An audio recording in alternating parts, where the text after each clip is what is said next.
Chapter 873. In the hall, Hestia and Loki were sitting face to face, separated by a table. At this time, the two goddesses were staring at each other fiercely, as if they wanted to swallow each other alive. They seemed to have a deep hatred for each other. Behind Hestia and Loki, Baal and AIC stood respectively. AIC was expressionless as usual, but she seemed to be interested in this house. She was secretly looking left and right, curiously sizing up the surroundings. Baal was also secretly sizing up the area in front of him. To be more precise, he was secretly looking at AIC. His face was red, and he was bashful, just like a typical innocent young man. Noah was the only one who sat next to Hestia and Loki, who were glaring at each other fiercely. He rested his chin on his hand and looked at Hestia and Loki for a while. After a long time, he spoke as if he was tired of it.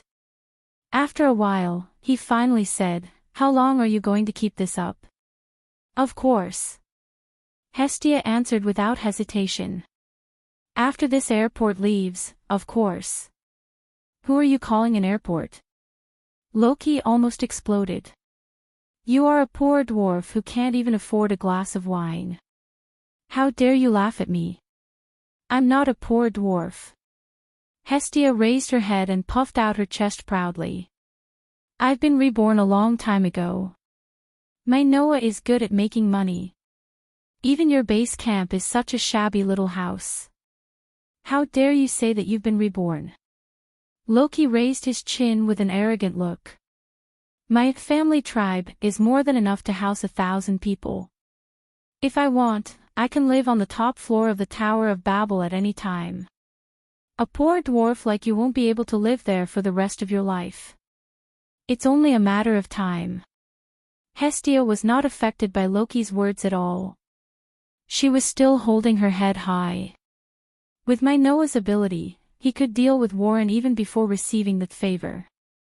When he becomes a level 1 adventurer like LV-5 or even LV-6, even Eulalie's ultimate weapon won't be able to do anything to my Noah. At that time, I can live in a base camp that can accommodate 1,000 people or on the top floor of the Tower of Babel.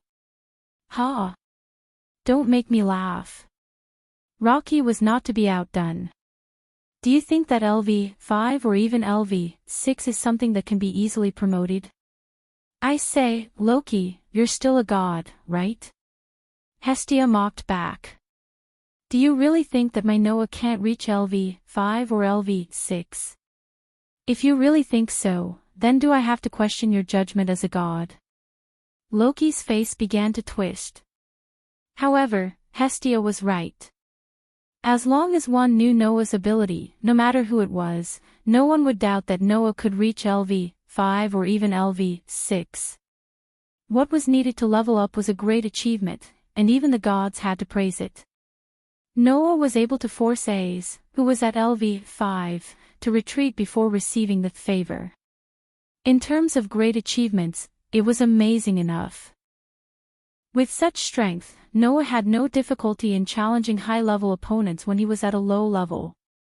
He could also continue to build such a great achievement as defeating high-level opponents at a low level. At that time, the EXP he obtained would definitely be the highest level. If it was used to level up, it would be more than enough to reach LV-5 or even LV-6. After all, before receiving the grace, Noah was already able to force Ace, who could be said to be the strongest existence in LV-5, to retreat. After receiving the grace, it was impossible for him to not be able to do it, right? Then, before reaching LV-5, Noah could always obtain such a great achievement as defeating high-level opponents at a low level. Reaching LV-5 was only a matter of time. It was almost certain that he would reach LV-6. As a god, it was impossible for Loki not to understand this. Loki just didn't want Hestia to be too proud. "You poor little dwarf." With a twitching face, Loki said hatefully. "It's just good luck to dig up a treasure, it should have been mine." At this time, Loki was really regretting it. As soon as the expeditionary force led by Finn returned to Eulalia, Loki learned about Noah's deeds in the underground city from a group of children. He could easily kill the floor master equivalent to LV4. Even the elves didn't resist the pure heart. A magic sword that will never be worn out. An independent space that can store items. The incredible deeds made Rocky's heart feel like it was being scratched by a cat. He felt excited, interesting, and at the same time, deeply regretful. Why couldn't he dig up Noah at that time? Undoubtedly, Loki was the first person Noah discovered after he came to Eulalia, wasn't he? As a result, such a treasure was taken away by someone else, and it was taken away by Hestia, who had always been against him. Loki really wanted to hit the wall. This kind of mood made Loki unwillingly question Noah, who was beside him with a look of annoyance. Why did you choose this poor little dwarf? Where can I not compare with this poor little dwarf? Hearing this, Noah glanced at Loki and said such a sentence with a smile. Her figure is better than yours. At this moment, everyone present seemed to have heard a kapuchit sound, as if a sharp weapon had pierced through someone's body. Of course, there was no such sound. As for why, Noah's words were like an arrow that pierced Loki's heart. It was absolutely impossible to hear such a sound. It was such a sentence that made Loki, who had been arrogant until now, seem to have suffered a heavy blow. He lowered his head, and his whole body was surrounded by an atmosphere that was more sorrowful than the death of his heart. Ha ha ha ha. Hestia, on the other hand, laughed proudly. She even puffed out her chest and deliberately emphasized her unscientific upper body. Even Aeth frowned and couldn't help but put her hand on her chest.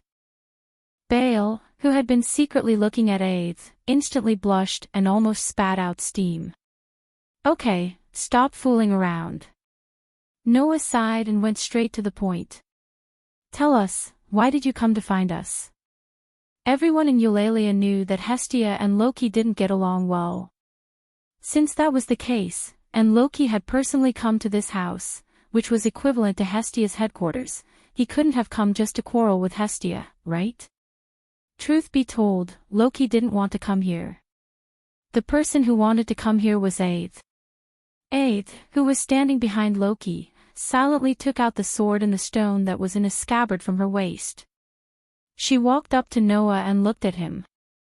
She held the sword and the stone in its scabbard and handed it to Noah. I'm here to fulfill my promise. More than a month ago, Noah had lent the sword and the stone to Aeth on the 18th floor of the underground city. At that time, Noah said that Aeth would give him an answer after she experienced the power of the sword and the stone. In the end, did Aeth want to become stronger or did she want power? Aeth was undoubtedly here to answer this question. This sword is really very powerful, Aeth said sincerely. She also said something shocking. With it, I defeated the floor master of the 37th floor. Aeth's words caused Baal and Hestia to suck in a breath of cold air. Defeated the floor master of the 37th floor. Even Noah was slightly surprised, let alone Baal and Hestia. The 37th floor. Noah had been there more than once. He was very clear about the level of monsters on that floor. On the 37th floor, there were not only LV3 monsters but also LV4 monsters.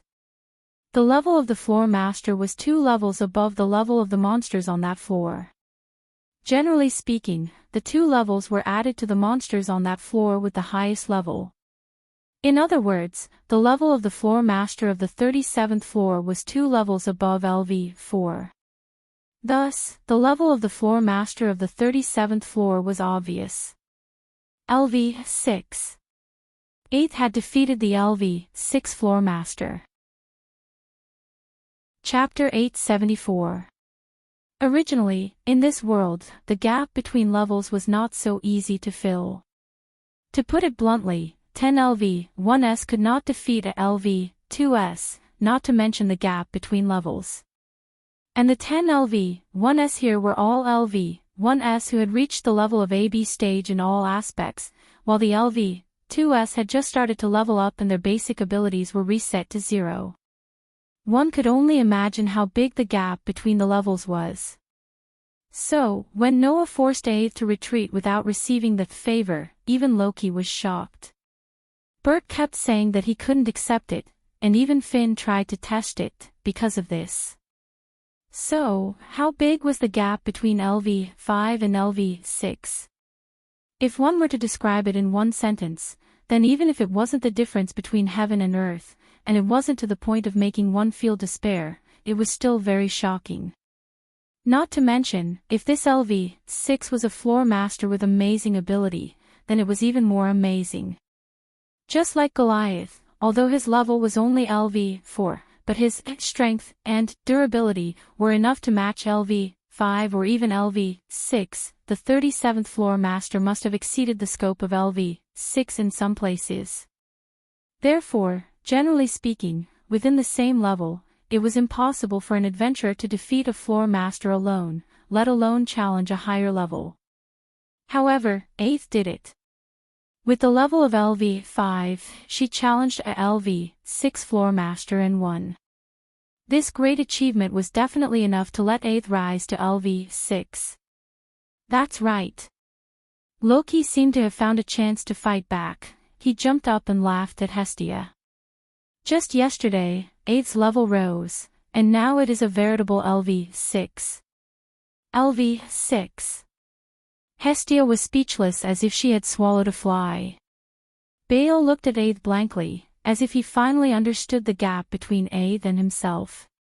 He no longer hesitated, but lowered his head, and his expression became uncertain. Only Noah looked straight at Aeth, who was holding the sword and the stone, and asked, "You have released the true name of the sword and the stone?" Aeth nodded. In other words, during the battle with the owner of the 37th floor, Aeth had used the golden sword of victory, Caliban, relic. With the help of a relic that was at least grade A, she was able to kill the owner of the LV6 floor. It was precisely because she had experienced the true power of the sword and the stone that Aeth could say those words. This magic sword really won't wear out, and it won't even have any wear and tear. Thanks to it, I was able to defeat the floor master of the 37th floor without much damage and rise to LV6. Aeth gently stroked the sword and the stone that had accompanied her for more than a month. However, Riverius said that although this magic sword won't wear out, it requires a lot of mental energy. I've only used it once, and that time, I almost fainted. In this world, when using magic, one's mental strength had to be converted into mana in order to successfully use magic. And releasing the true name of the relic would undoubtedly consume an excessive amount of mana. Aeth didn't have the same mana as Noah and the heroic spirits and magicians in the world of Type Moon. Therefore, when using the relic, the mana consumed would become the kind of mana that was converted from mental strength in this world. Naturally, if one used it excessively and consumed too much mental strength, they would fall into a state similar to coma. This was also the reason why people in this world needed to be cautious when using magic. However, since Aeth had borrowed the power of the golden sword of victory, Caliban, it was not impossible to defeat the LV6 floor owner. Originally, the relic was a trump card that was more like a trump card than the magic of this world. Even the heroic spirits relied on it, let alone Aeth. In other words, you are very satisfied with the power of the sword and the stone, right? Noah didn't take the sword and the stone, but looked directly at Aeth. Haven't you thought of monopolizing this power? Rocky was the first to frown when he heard this. Kid, what do you mean? Noah just smiled and didn't speak. He didn't even look at Loki. He just stared at Aeth as if he wanted to see through her heart. Aeth slightly tightened the grip of the sword and the stone and fell into silence. Seeing this, Noah curled his lips and smiled. That's right, you actually want this kind of power. You don't want to become stronger, you just want to obtain power. The whole place suddenly became silent. This time, even Loki didn't choose to speak and remained silent. On the contrary, AIC slowly relaxed her grip on the sword and the stone. After a while, she spoke frankly. I do want power, not just to become stronger. Then, the sword and the stone should be able to give you the power you want, right? Noah seemed to be guiding something as he smiled at AIC. Don't you want to get the sword and the stone? I do. This time, AIC answered without any hesitation. However, this is not mine. Noah did not say anything that sounded like an interrogation. Instead, he looked at AIC's clear eyes. AIC did not turn her gaze away. She met Noah's gaze and stared back at him. After a while, Noah suddenly smiled. You will become stronger, I guarantee it. AIC blinked her eyes and asked innocently. Really? Of course, Noah said. I can sense that you have an unparalleled thirst for power, but you haven't lost yourself because of it. You might force yourself and whip yourself endlessly in order to obtain power, but you won't sacrifice the important things around you or even in your heart in order to obtain power. Therefore, you will be very tired, you will fall, you will collapse because of excessive effort, but there will never be a time when you will feel regret or guilt. This way, you will definitely be able to become stronger. After saying that, Noah extended his hand to take the sword and the stone from AIC's hand. Then, Noah said, Are you interested in AIC? Are you interested in trying another way to improve yourself that doesn't rely on God's grace? AIC's eyes flashed, and the light in them gradually brightened. Wait! Hestia hurriedly called out. Noah, what are you planning to do? That's right, that's right. Loki also shouted. What are you planning to do to my AIC? I say, what are you guys so nervous about? Noah rolled his eyes. I just want to teach her something. It's not like I want to eat her. Is there a need to be so nervous? Why do you want to teach this, Warren? Hestia said with dissatisfaction. You can teach Baal too. Bel? Noah glanced at Bel, whose face was full of anticipation, and laughed. It's still too early for him. Baal's head drooped in disappointment. I don't agree. Loki continued to shout. Although I'm interested in the other way to improve myself without relying on the grace of God, I don't need the grace of the poor shorty. I'm not teaching you, Noah asked strangely. Why would it become a grace for you? AIC is my baby. Loki said. If you give her grace, you are giving me grace.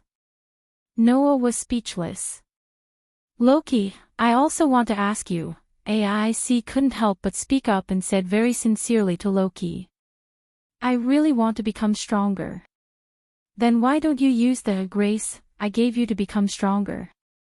Loki's narrowed eyes opened a little, revealing a pair of shrewd eyes.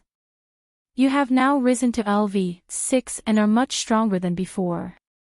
You can continue to become stronger in the future. There is no need to use other methods to force yourself. Can't you use your own way to become stronger? Don't you believe in the grace I gave you? It's not like that, AIC said weakly. I just want to become stronger. Loki didn't know what to say.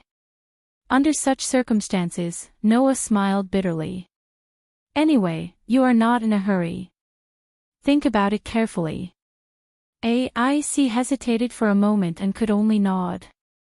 Hestia and Loki looked at each other, snorted, and turned their heads away. Noah was helpless. Why do I feel like I can't get any benefits? Chapter 875. While Loki and Ace were on their way to visit Noah, Hasti, and Baal's base camp, Freya was in a room on the top floor of the towering Tower of Babel in the center of Orly. Freya had noticed what was happening almost immediately. The silver-haired goddess was standing in front of a glass window that was as magnificent as a wall. She was holding a glass of wine in her hand as she swirled the blood-red wine. Her lips curled into a smile, and her charming eyes curved into a crescent moon shape. The radiance of the swordswoman beside Loki has become even more dazzling. She must have leveled up to LV6, right? Freya's eyes could see through the souls of the people in the lower realm. Even though she could not see their ability value, she could roughly judge their level based on the strength and color of their souls. That was why Freya could tell that Ace had leveled up with just a glance. It's a pity that even though the swordswoman's radiance is very dazzling, she is still a far cry from him. Freya squinted her eyes with a smile as she conversed with the burly orc who stood in the corner of the room like a pillar. He stood there motionless like a statue, guarding Freya all the time. Otto, you think so too, don't you? Hearing Freya's words, the burly orc who was called Otto remained in his upright position as he stared at his most revered goddess. He was silent for a while before he spat out a steely and powerful voice. I can't see through everything about others like my lord, so naturally, I can't make a positive answer. But last time, if a LV6 and 4 LV5s on our side couldn't deal with him, then it's natural that the glory of swordswoman, who had just reached LV6, can't compare with him. When he said this, the orc's tone did not change at all. It was as if the LV6 was not even worth mentioning in Otto's eyes. But if it was someone who had heard of the name Otto, they would not think that there was a problem. If there was a reason, it would be that although it was not to the extent that it was not worth mentioning, the orc named Otto did indeed have the qualifications to look down on a LV6. That's true. Freya glanced at the orc and said with a faint smile. Since even you, the only one who broke through LV6 and reached LV7, known as Eulalie's ultimate weapon, said so, then even I can't find any words to refute. The only LV7. Auralie's ultimate weapon. Otto, the orc who was known as the strongest existence in Auralie, lowered his head slightly and said without a trace of confusion. My meager strength is just a little bit of light to set off the beauty of the goddess. When she heard this, Freya slowly opened her half-closed eyes and turned her head to look at Otto with an interested smile on her face. I didn't expect that a pure martial artist like you would actually have a time when you would compliment me. Are you worried that I would give all my love to that child? Otto's expression did not change in the face of Freya's teasing and probing words. He only said this one sentence. I still believe that your love is equal to everyone. There is only uniqueness, and there is no superiority or inferiority. Otto said this sentence without the slightest hesitation. Obviously, this was the truest thought in Otto's heart. Even if your love is with someone else, your love for us will not disappear. Otto said calmly. I believe that. The room fell into an indescribable silence.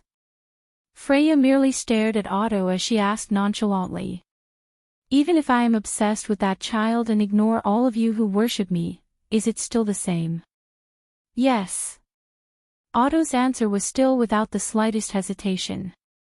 In fact, in the past, you have fallen in love with many people, but you have never abandoned your love for us. The goddess of love and beauty, Freya. To put it bluntly, this goddess was simply a goddess who had been crowned with beauty, and had madly immersed herself in the thing called love. In the past, this goddess had more than once been obsessed with people with beautiful souls, and did not hesitate to use any means to bring them into her embrace.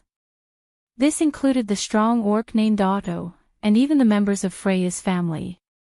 Almost all of them had accepted Freya's love. The love of the goddess named Freya was very noble. Because only those with extremely pure and dazzling souls could receive Freya's love. The love of the goddess named Freya was also very cheap. Because as long as the soul was extremely pure and dazzling, the goddess would take a fancy to anyone, no matter who it was, they would receive Freya's love. Therefore, the love of the goddess of beauty Freya was both noble and cheap. Moreover, Freya had never kept her chastity.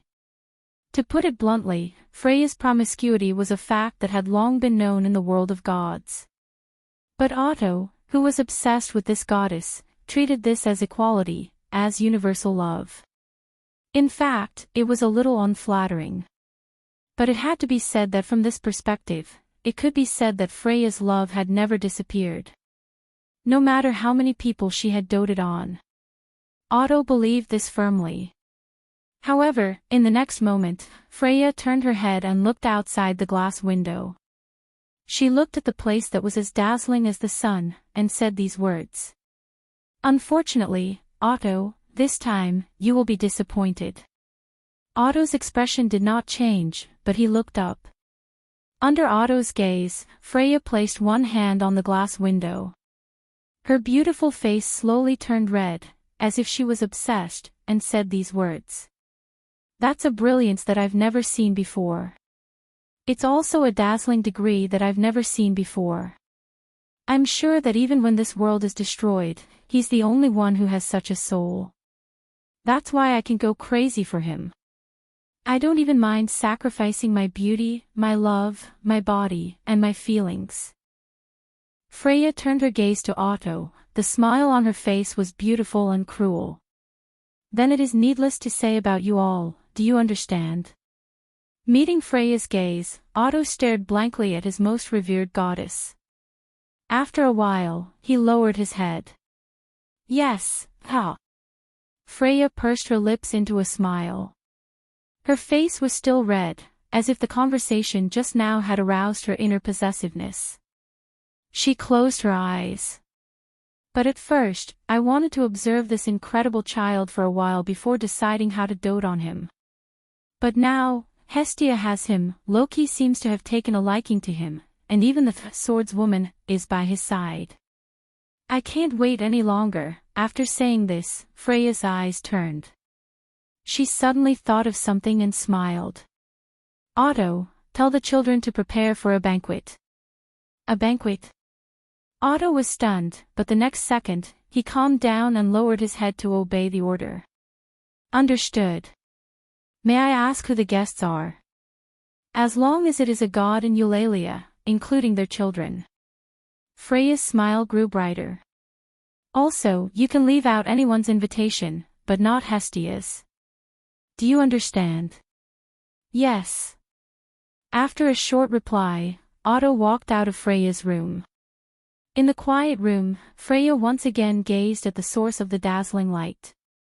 She smiled as if she was drunk on it. "I'm looking forward to meeting you." The next day, when Noah came out of the room, Hestia was already sitting on the sofa, staring at an envelope on the table in front of her.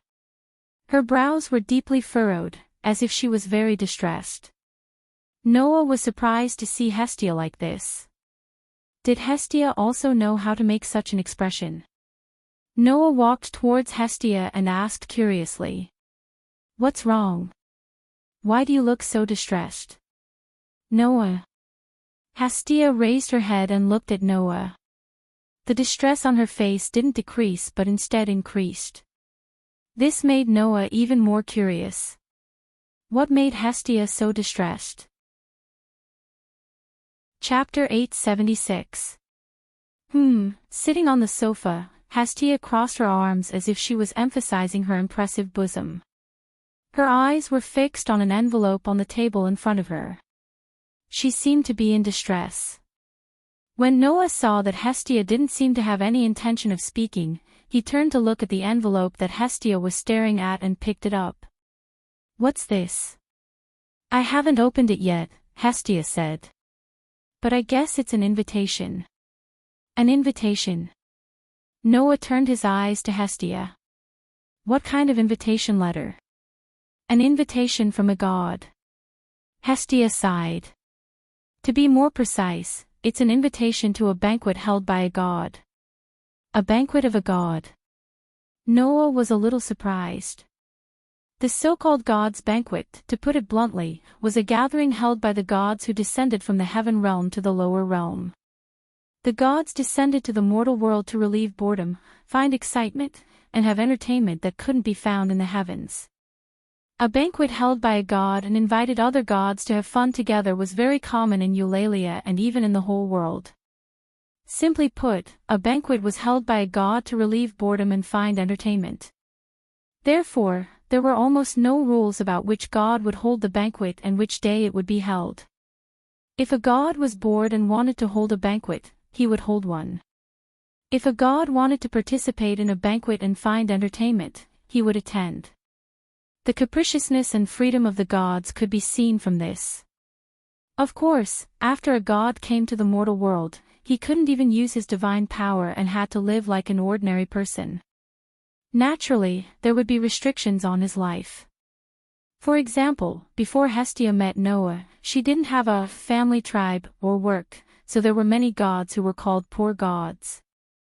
Even if a family tribe was established, the power and strength of the family tribe were very different. Even if some gods wanted to hold a banquet, they didn't have the financial resources.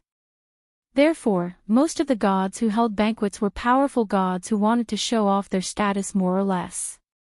Since Hestia had received an invitation, it meant that another god was going to hold a banquet. In other words, you just received an invitation to attend the banquet, right? Noah felt a little strange. It's just a banquet. Is there a need to be so distressed? Indeed, the banquets of the gods are held every once in a while. I have received many invitations, so there's nothing strange about this. Hestia reached out her hand and took the envelope from Noah's hand, looking at him with a serious expression. What's strange is that the clan hosting the banquet is Freya's clan. Noah's eyes slightly blinked when he heard the word clan from Hestia's mouth. Freya's family. One of the two most powerful clans in Eulalie's clan. Together with the Loki clan, they were known as the two kings of Ololai. The main god of the clan is not an ordinary god, but a beautiful one, Hestia explained. She has the ability to charm people regardless of gender, race, and even gods can be charmed without exception. She is the embodiment of beauty. That is the beauty goddess. I know that, Noah scratched his cheek. But, what's so special about the banquet hosted by the beauty goddess? It's not that it's special, Hestia crossed her arms again, a little distressed. It's just that Freya usually stays at the top of Babel and never shows herself in front of the crowd. I'm just wondering why such a god would suddenly hold such a banquet. That's it. Noah said helplessly. There's nothing to worry about, right? Maybe it's just a whim. Maybe. Hestia frowned. But, I don't have a good impression of Freya. What's wrong? Noah asked in confusion. Do you have a bad relationship with her? Rather than a bad relationship, it's better to say that I'm afraid of her one-sidedly. Hestia pouted. Listen up, Noah, all beautiful gods are not to be trifled with. Just like the elves, they have the bad habit of treating other races as ugly existences. Beautiful gods who have worse looks than the elves also have more or less twisted parts, just to different degrees. To be honest, I really don't want to have anything to do with a goddess like Freya. Despite saying that, Hestia still opened the envelope in her hand and took out the invitation letter. After glancing at it, a trace of surprise appeared on her face. He could even bring along members of his clan to participate in it. What's going on? Even Noah was startled. Noah had heard that usually, members of the clan were not allowed to attend the banquets held by the gods. After all, it was a gathering of gods, and children were generally not allowed to attend. However, this time, the organizers seemed to have allowed the members of the clan tribe to participate. Even clan members are allowed to attend. Hestia threw the invitation letter in her hand on the table and said in a bored tone. It seems that this banquet will become a place for those people to show off their children. Seeing Hestia's lack of interest, Noah shook his head. Since you're so dissatisfied, why don't you just refuse? That's true. Hestia laid on the sofa like a child throwing a tantrum, constantly kicking her two white legs. But I've been looking forward to the next banquet, looking forward to it. Noah was confused. How did it become looking forward to it? Hestia turned her head away and puffed up her cheeks as if she was throwing a tantrum. Because I really want to wear the gown you bought for me to a banquet. Ever since Noah bought her a dress as a gift, Hestia had been looking forward to the banquet hosted by some god. That way, Hestia could wear the dress Noah gave her and show off in front of those gods who used to laugh at her for not being able to afford a dress. It must be known that after Hestia descended to the mortal world, she would be mercilessly teased by those gods who liked to join in the fun almost every time she attended a banquet. They would say that she was so poor that she couldn't even afford a dress. She was simply a poor god. Therefore, Hestia had been looking forward to the banquet. She wanted to wear the dress Noah gave her and show off to those gods who made fun of her.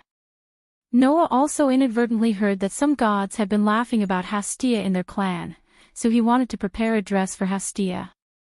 In that case, it doesn't matter if I attend the banquet once, right?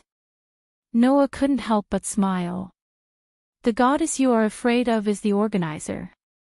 You are definitely not the only god who will be invited. When the time comes, she will need to host the banquet and entertain so many guests. In addition, she is also a beautiful goddess who is admired by everyone. She will definitely have a lot of social activities. She may not necessarily have to deal with you. It doesn't matter if I attend the banquet once, right? Well, that's true. Hestia's expression became cheerful, and then she said to Noah with a smile. Well, Noah, you should also prepare a dress and attend the banquet with me. Me? Noah didn't expect that Hestia would lead the topic to him. I'm going too. Of course, Hestia said matter-of-factly. The higher-ups clearly said that we need to bring members of the family clan. Those gods who are invited will definitely bring the most outstanding children of the family clan to show off. When the time comes, if I don't bring members of the family clan, I will definitely be ridiculed for not having children who are presentable. Noah was a little uncertain. What about Baal? Baal is just a novice adventurer.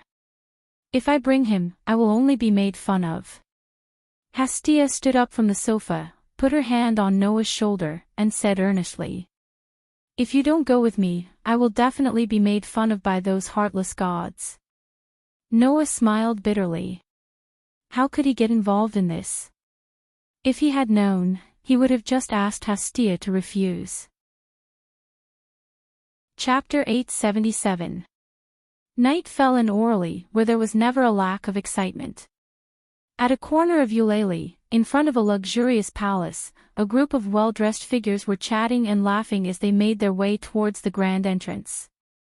Some of these people were gods, some were humans, some were elves, some were dwarves, some were orcs, and some were even Amazons. They all wore formal clothes and looked very grand. Under such circumstances, a carriage slowly came to a stop in front of the palace. Immediately, Noah got off the carriage. Looking carefully, Noah was wearing a black tuxedo. The color of the tuxedo was deeper than the surrounding darkness. Together with Noah's dark hair and pupils, he looked like an existence born of the night. People couldn't help but sigh that there was such a deep color in the world. In addition, Noah himself had an extremely otherworldly temperament and an aura that made people feel calm. This caused many gods and people in the surroundings to look over and take a few extra glances at Noah. After getting off the carriage, Noah looked around, then turned around and reached inside the carriage.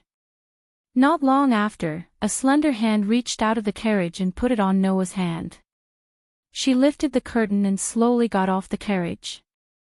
That person was none other than Hestia. If Hestia was said to be amiable and approachable, then today she was a real noble princess. A pure white dress tightly wrapped around Hestia's petite body, exposing her soft shoulders and white thighs. There were many decorations on the corners of the dress, like 100 folds of lace, giving people a sense of elegance. There were 2 long ribbons hanging down from her waist, like a big bow. Her waist-length hair, which was usually tied into 2 ponytails, was completely untied. It hung down like a waterfall, swaying back and forth in the dark night, giving people a dazzling feeling. As the saying goes, people need clothes, and Buddha needs gold. Although the so-called gods were all transcendent existences with extraordinary appearances, if they dressed like men all day long like Loki, then no matter how outstanding their appearance was, it would more or less be covered up. The same was true for Hestia. Although she usually looked cute from her childish appearance, after putting on the dress, she was not only cute, but also beautiful. Her amiable smile was very dazzling. I didn't expect that I would attend a banquet with a cute child one day. Perhaps it was because she had put on a formal dress, but she was in a very good mood. She even looked at Noah and praised him generously. Noah's dress is also very good. Even the gods can't find any fault with it. For a god like you to say that, there's no doubt about it. Noah smiled and praised him as well. You too, Hestia.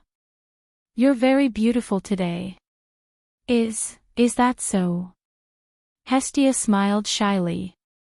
Sure enough, you still feel shy when praised by someone close to you. That proves that you have a lot of emotions. That's a good thing, unlike some gods with weird tempers. Not to mention praise, even compliments are taken for granted. They even think that they are infallible, right? Noah smiled. Then, let's go in. Okay. Hestia's childish face was filled with an extremely beautiful smile. She put one hand on Noah's arm and walked toward the luxurious palace gate in front of her like a dance partner. What appeared in front of Noah and Hestia was a very gorgeous and luxurious palace. After walking through the gate, a bright hall with gorgeous lights appeared in front of everyone. At the front of the hall was a very luxurious staircase covered with a red carpet. Noah and Hestia stepped on the long staircase. After walking for a while, they arrived at the banquet hall on the second floor. At this time, most of the invited gods and humans should have arrived. At least, when Noah and Hestia arrived, the luxurious banquet hall was almost full of people. Magic stone lamps hung from the high ceiling like crystal chandeliers. Many long tables were arranged in a row in the corners of the banquet hall. There were delicacies that could not be found anywhere else on the tables. There was a tall window at the front of the hall, and there was a balcony that looked like an outdoor cafe. Here, famous adventurers could be seen everywhere. Sure enough, they've brought the most outstanding children from the clan tribe over. Seeing this scene, Hestia sighed as if she had seen through the world of mortals. Then, she smiled at Noah. Fortunately, my Noah won't lose to anyone here. You're in a good mood today. You keep praising me. It makes me feel a little embarrassed, Noah said helplessly. Compared to that, I'm more curious. Is the headquarters of Freya's clan, one of the two most powerful clans in Eulalia, in this palace? Of course not. This facility is public property managed by the guild. It's only rented to clans or merchants who need it, Hestia said. For a banquet like this where a large number of gods are invited, no clan will directly hold it in their own base camp. Who knows when there will be a clan that will become the enemy's clan in the banquet? Noah nodded in understanding. However, at this moment, a sarcastic voice suddenly sounded. Even if you want to hold the banquet in your own headquarters, you need to have a headquarters that can hold the banquet. A poor dwarf like you can't even hold a banquet at home. Hearing this voice, Noah's helpless expression became even more intense. Hestia's face twitched, and the beautiful smile on her face collapsed as if she had met the god of plague. She narrowed her eyes and turned her head to look behind her. There, a beautiful woman in men's clothes was looking at Hestia from the corner of her eyes. Hestia was speechless when she saw the beautiful woman in men's clothes. Loki, it's you again. I should be the one saying that, little dwarf. Loki looked Hestia up and down and mocked her again. You're wearing a formal dress. You look like a child wearing an adult's clothes. You're so stupid. You're the one who's not qualified to talk about me. Hestia retorted, not to be outdone. You're wearing men's clothes. Is it because some parts of your body won't be able to hold up in a formal dress? An airport. Who are you calling an airport? Ah. Like firewood and kerosene, Hestia and Loki would explode as soon as they came into contact with each other. They began to fight each other. Here they go again. Noah was speechless. He could only put his hand on his forehead and sigh. Then he turned his eyes away. At this moment, Noah finally noticed something. There was another person behind Loki. She was dressed in a light green gown that exposed her slender shoulders. Her body was adorned with exquisite embroidery and decorations, and her arms were covered in long, silky gloves. Part of her long golden hair was tied up, and the rest of her hair fell behind her back. Below her waist, the gown that connected her upper body was spread open, and she looked like a princess who had walked out of the palace wearing a princess gown. That was naturally AIC. Perhaps it was because she was wearing a different outfit than usual, but AIC looked a little awkward. When she noticed Noah's gaze, the girl, who was usually expressionless and rarely showed any emotions, became very shy and even moved her body behind Loki. How should he put it? She was indescribably cute. At this moment, there was a sudden uproar. Tisk. Hestia and Loki, who were quarreling, stopped at the same time and smacked their lips. The troublesome guy finally came. This is the only time we feel the same way. Hearing Hestia and Loki's whispers, Noah looked at the source of the noise and looked at the innermost part of the banquet hall. There, he saw beauty. Chapter 878. At this moment, the entire banquet hall, which was originally bustling with noise, suddenly fell into a deathly silence as if all the noise had been cut off. In the banquet hall, everyone, be it gods or humans, looked in one direction and fell into a state of absent-mindedness. This was because an existence that seemed to carry the dazzling light of the world had appeared in front of everyone. Clack, clack, clack, clack, the sound of high heels hitting the ground echoed clearly in the silent banquet hall. Along with the clear sound of footsteps, a goddess with long silver hair that reached her waist appeared in front of everyone's eyes. She was a goddess with a beauty that even the gods could not compare to. She was wearing an extremely revealing gown, which perfectly displayed the beauty of her seductive and delectable body. The goddess who represented beauty was just walking there, but her every move seemed to be able to seduce people's hearts, causing them to fall into a dangerous situation where they would lose their minds and allow the most primitive impulse to control their bodies. At this moment, the goddess was undoubtedly the most dazzling and eye-catching existence in the hall. Under the goddess' radiance, the burly orc beside her, who would definitely be the first to attract people's attention, and whose entire body was filled with a terrifying sense of presence, had all the attention stolen away, causing people to subconsciously ignore him. Looking at the beautiful silver-haired goddess, Noah narrowed his eyes in the crowd. Is that the goddess of beauty, Freya? The goddess of beauty, Freya. Just like her divinity, this goddess represented beauty. The goddess of beauty was born with the ability to seize people's hearts and minds, and make them the captive of love. Even if she did not deliberately use her charm, the gods and humans around her still could not move their eyes away from Freya, and even blushed as if they were intoxicated, unable to recover from their daze. Although Noah was also looking at Freya, he was not captivated by her natural charm. That could be considered as a negative influence similar to curses, weakness, and poisoning, right? Thus, while many gods and humans were immersed in Freya's natural charm, Noah's heart was extremely calm and was not affected at all.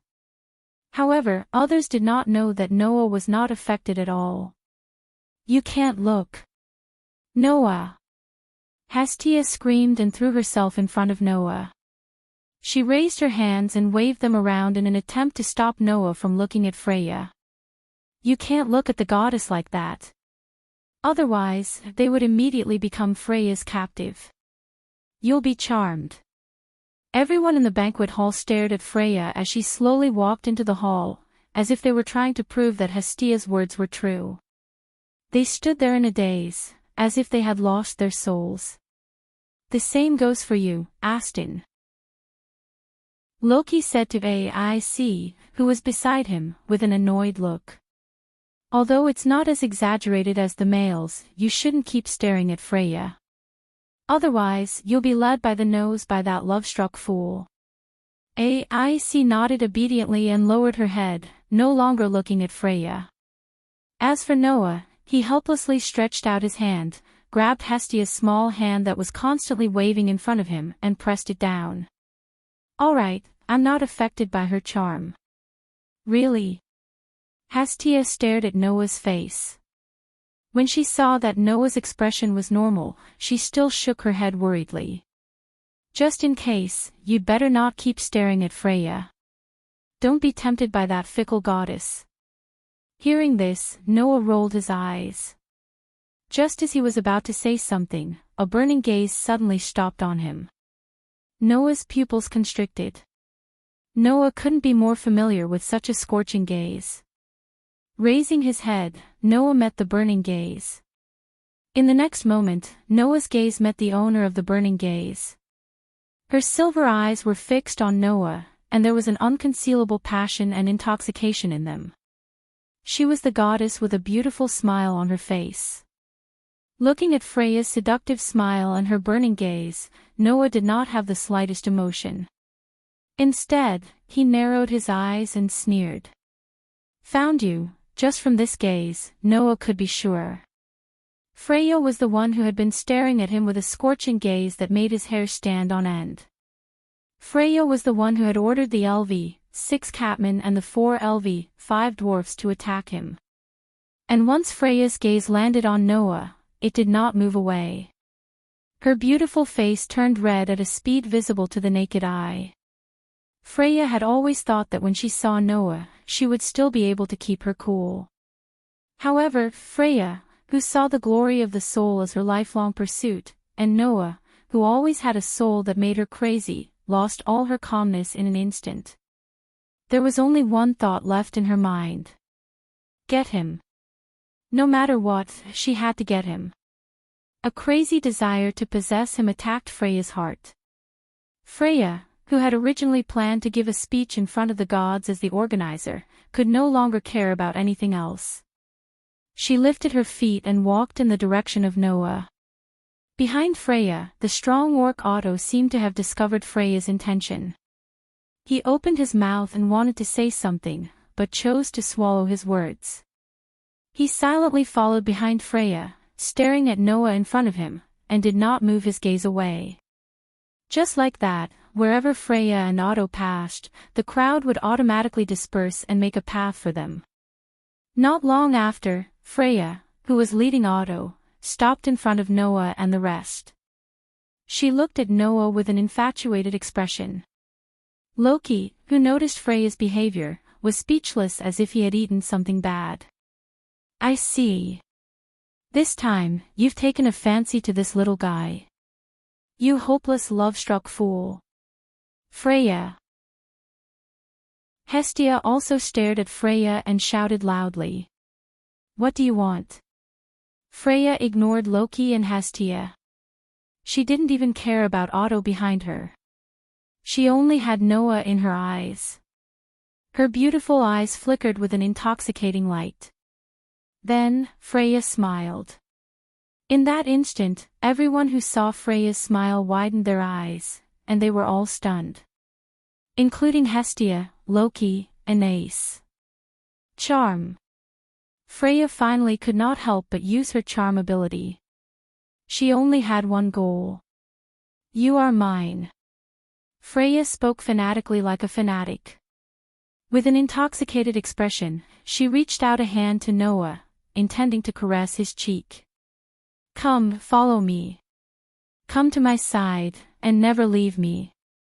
The charm of the goddess of beauty enveloped everyone present in the most direct way. Those who were caught by this charm would all become captives who were madly in love with Freya.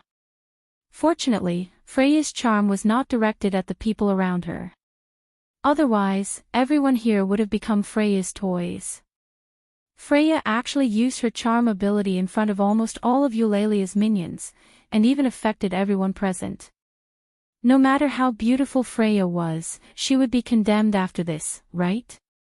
Freya could not possibly not understand this.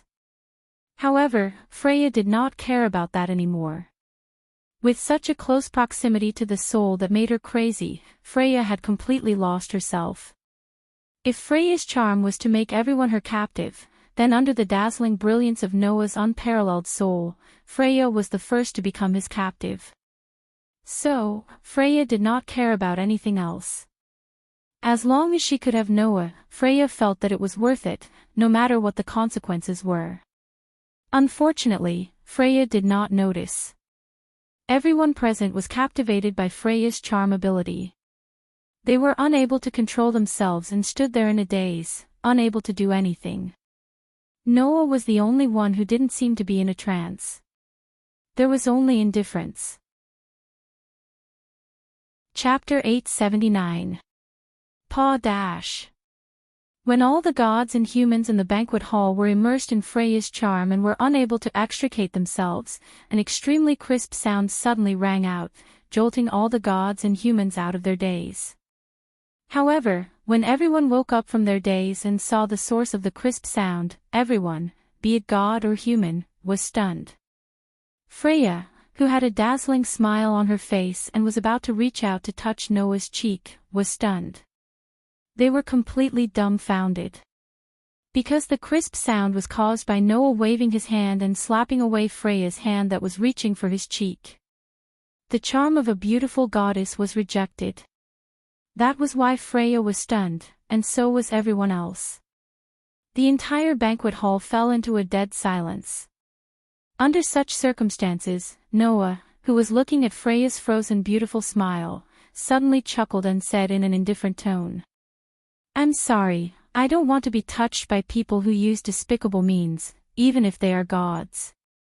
That one sentence turned the deathly silent atmosphere in the banquet hall into a downright heavy atmosphere. Freya just stared blankly at Noah and muttered almost subconsciously, Why wasn't I charmed by you?" Noah shook his head with a smile, but there was no smile in his eyes when he looked at Freya. "Because I haven't fallen to the point where I can be captured by such despicable means." When this sentence fell from Noah's mouth, Noah's expression suddenly froze. Whoosh! A huge fist suddenly brought along a sharp sound of wind.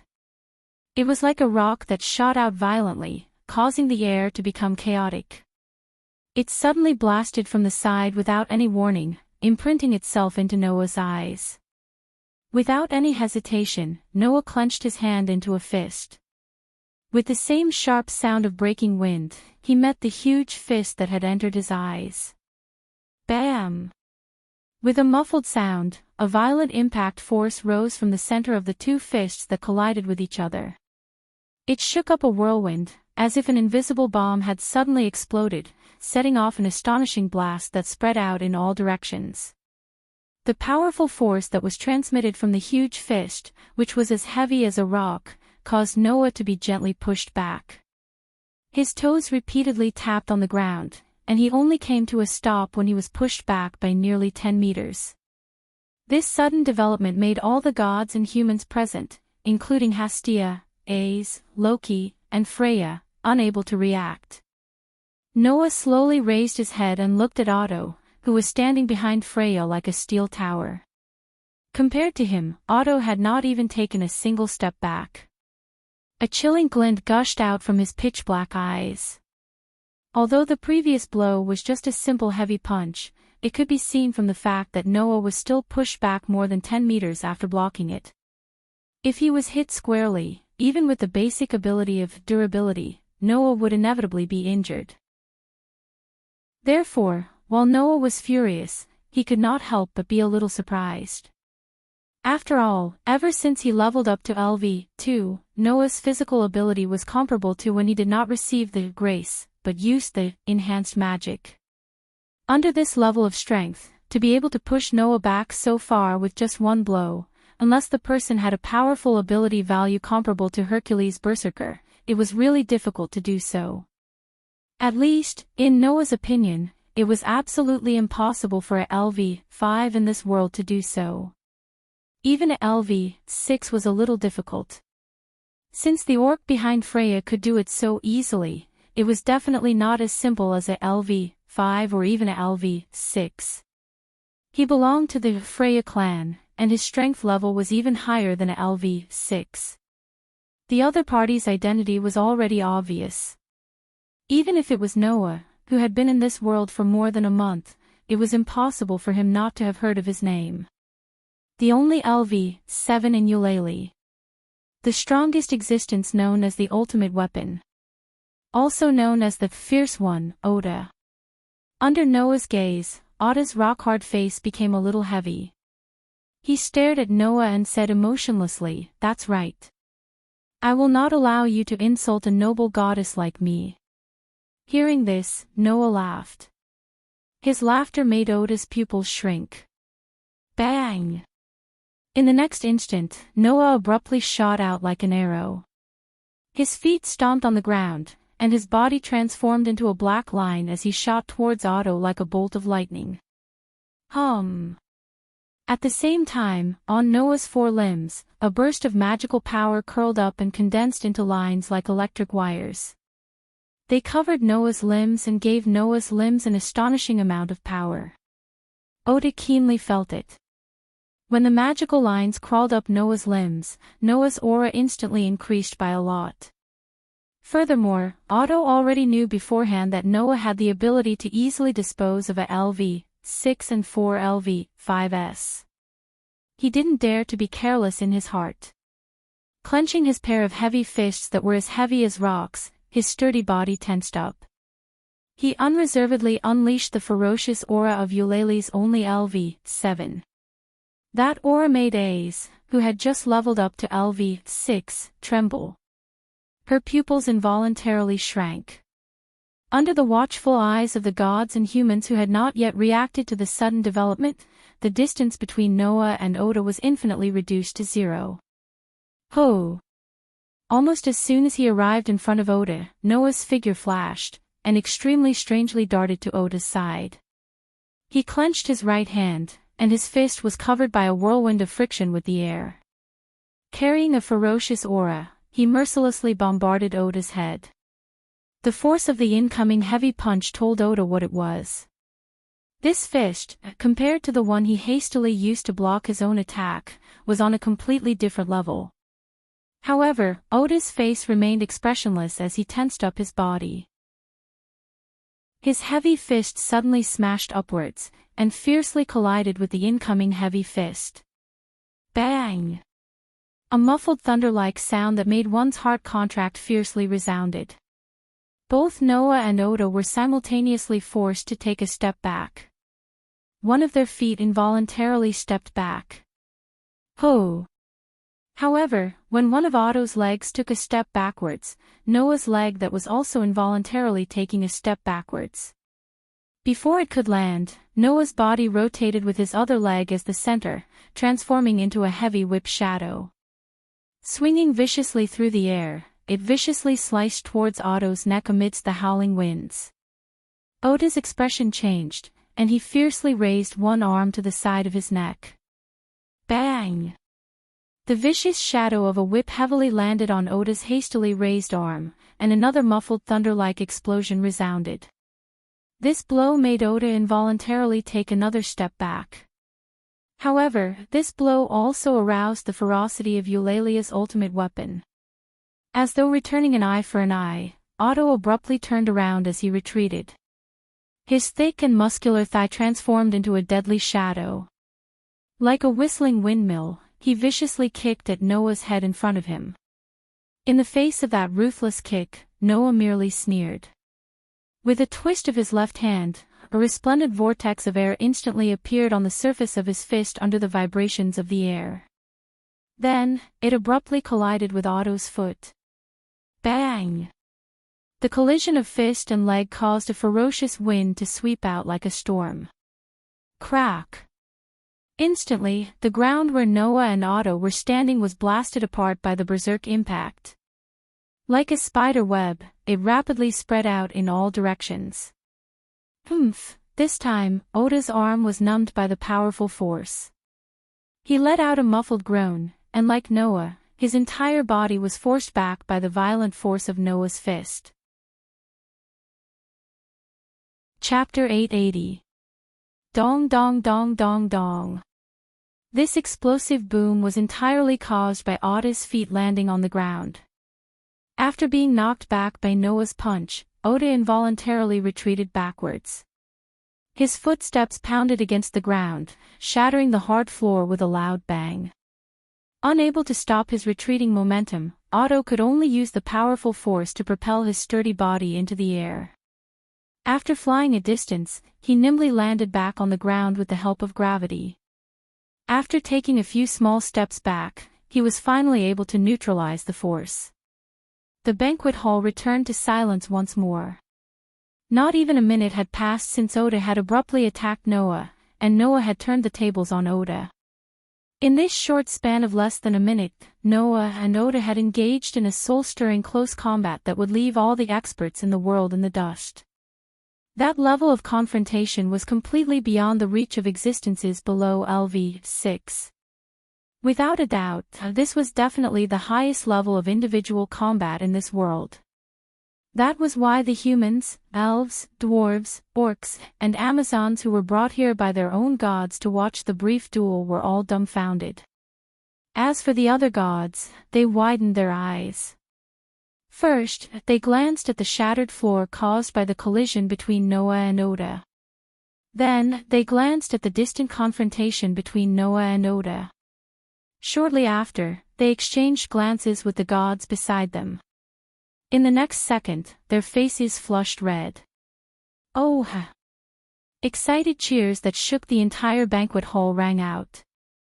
That child! He was actually able to repel that fierce one. Even the ultimate weapon was repelled. He can even resist the charm of the beauty goddess. That child! Who the hell is he? I really want that child. Ah! For the gods who came down to the mortal realm to seek entertainment out of boredom, there was nothing more exciting than this. Therefore, all the gods were excited to the peak at this moment. Not to mention the gods who were watching the show, even Hasti and Loki were excited. The former was only excited because the person who was able to compete with Eulalia's only LV7 and even beat her back was a member of his own clan. The latter was excited like the other gods who loved to watch the show. Apart from that, she also felt a strong sense of regret. After all, Loki had met Noah earlier than Hasti. At that time, Noah had not received any favor and had not joined any clan. If Loki had seized the opportunity at that time, then Noah would very likely have become a member of Loki's clan. Unfortunately, such a treasure had been taken away by the poor shorty that Rocky hated the most. Rocky couldn't be blamed for feeling so regretful. Only AIC looked at Noah with ripples in her eyes. He has become stronger again, as the people who made the gods around them fall into a frenzy of excitement. Noah and Otto were the calmest at the scene. As if all the movements around them were shielded, Noah and Otto looked at each other, one with a sneer on his face, the other with a heavy expression. After a long time, Otto spoke in a deep voice. You are really strong. Same to you. Noah's face was indifferent. Olali's only LV7 is indeed extraordinary. This sentence was true. Although it was only a short duel, Noah already understood. Oda, who was at LV7, was definitely a match for Hercules, who had appeared as a berserker in the Holy Grail War, in terms of ability value. If Noah had not reached LV2, the one who would have been repelled would not have been Otto, but Noah. However, after reaching LV2, coupled with the enhancement magic, Noah's physical ability was not weaker than Berserker, who he had fought before. In addition, Noah's punch was launched with the Annihilation Strike technique. Otto, whose physical ability was on par with Berserker, was repelled by Noah's punch. With the current strength, if Noah were to fight that great hero again, the one who would be at a disadvantage would not be him. It was only natural that Otto would be repelled. But Otto looked coldly at Noah. You shouldn't have insulted my noble goddess. Shouldn't have. Noah laughed sarcastically. But I did. What do you want me to do? What do you want me to do? Otto's face was stern. I want you to die as an apology. Following this fierce roar, a ferocious aura like that of a ferocious beast gushed out from Otto's body. Moreover, it grew denser and denser, causing the faces of those people in the banquet hall to slightly change from the pressure. Shortly after, Otto's feet landed on the ground with a loud rumble, causing spiderweb-like cracks to spread out on the ground. His body leaned forward, transforming into a sharp arrow as he shot explosively towards Noah. Wherever they passed, a gully was dug open. It was like a scar that was imprinted on the ground, causing the banquet hall to become a complete mess at this moment. Sensing the ferocious aura around Otto, Noah's eyes flashed, and a faint magic power rose from his body. In the blink of an eye, Otto appeared in front of Noah, raising his fist high. On his fist, a frantic wind swirled back and forth like a whirlpool, looking extremely frightening. Ha! With a stifled low roar, Otto's fist, which was filled with frantically swirling winds, was accompanied by a sonic boom as it ferociously smashed towards Noah's head. Looking at the fist that was getting closer and closer, and feeling the oppressive wind coming from it, Noah's dark and deep eyes flashed with a fierce light. In his heart, the stone plate that was connected to the outline of the 10 pictures began to flash with a bright light. Just as Otto's fist was about to land on Noah's head, and Noah was prepared to no longer hold back and use his true strength to smash Otto into pieces, a voice slowly rang out. Otto, that voice was softer than anything else. However, upon hearing this voice, Otto's figure fiercely froze. His ferocious fist stopped less than 5 centimeters away from Noah's face. The wind it carried caused Noah's bangs to flutter. As if nothing had happened, the ferocious aura on Otto's body completely disappeared. His body also slowly relaxed. Withdrawing his fist, he expressionlessly retreated. Seeing this, Noah's brows furrowed. He turned his head and looked towards the source of the voice. There, the silver-haired goddess was staring at Noah with eyes more fervent than ever. She took a deep breath and smiled. My apologies, my follower was rude. Those words seemed calm, but anyone could hear the fanaticism in them. Ha! Freya's beautiful smile made the surrounding people gulp. It was as if she only had eyes for Noah. She said in an intoxicated manner. I'm really sorry. Originally, I didn't want to use such a method to get you. But once I saw you, I completely lost my cool. Fortunately, charm doesn't work on you. As expected of the man I love deeply. I want you more and more. Freya's undisguised love for him caused the surrounding gods and humans to cast their gazes on Noah. Their eyes were filled with envy, jealousy, and hatred, as well as surprise and admiration. Obviously, no one would have thought that the goddess of beauty, Freya, would confess her love for Noah here. But Noah's face was cold. He mercilessly retorted to Freya's perverted passion. Then I'm really sorry. I have no interest in you at all. You'd better go home and eat by yourself. After saying this, Noah walked towards the entrance of the banquet hall under the stunned gazes of the surrounding gods and humans. Hestia, Loki, and Aes followed him without hesitation. Freya did not say anything to stop him. She continued to stare at Noah's back with a fervent gaze. Her face gradually flushed red. You're mine. You must be mine. Chapter 881. As soon as they walked out of the venue, which was managed by the guild and rented to the clan, Noah exhaled deeply, his brows furrowed even tighter. What's the matter with that love-struck goddess? Until now, the source of the scorching gaze that had been unbridled in Noah's direction was very obvious. It was Freya. But why would Freya treat him like that? Noah couldn't think of a reason at all. Just because I have extraordinary strength, she took a fancy to me and wanted to poach me into Freya's clan. Noah was perplexed as he recalled Freya's passionate gaze and her unconcealable love for him. That doesn't seem to be the case. What's going on? As soon as he finished speaking, a voice answered Noah's question. You're right. That love-struck goddess has taken a fancy to you. With such a voice, Loki, who was dressed in men's clothing, walked out of the venue. Behind Loki, Hastia and Aeth were there as well. As soon as Hastia came out, she pounced on Noah and hugged him, her face full of excitement. Noah! You're really amazing. Even that Valiant is no match for you. No one in Eulalia can beat you in a one-on-one fight. Being hugged by Hastia, Noah immediately felt a very soft touch spreading in front of him, which made him a little shaken. He reached out his hand and hit Hastia's head hard.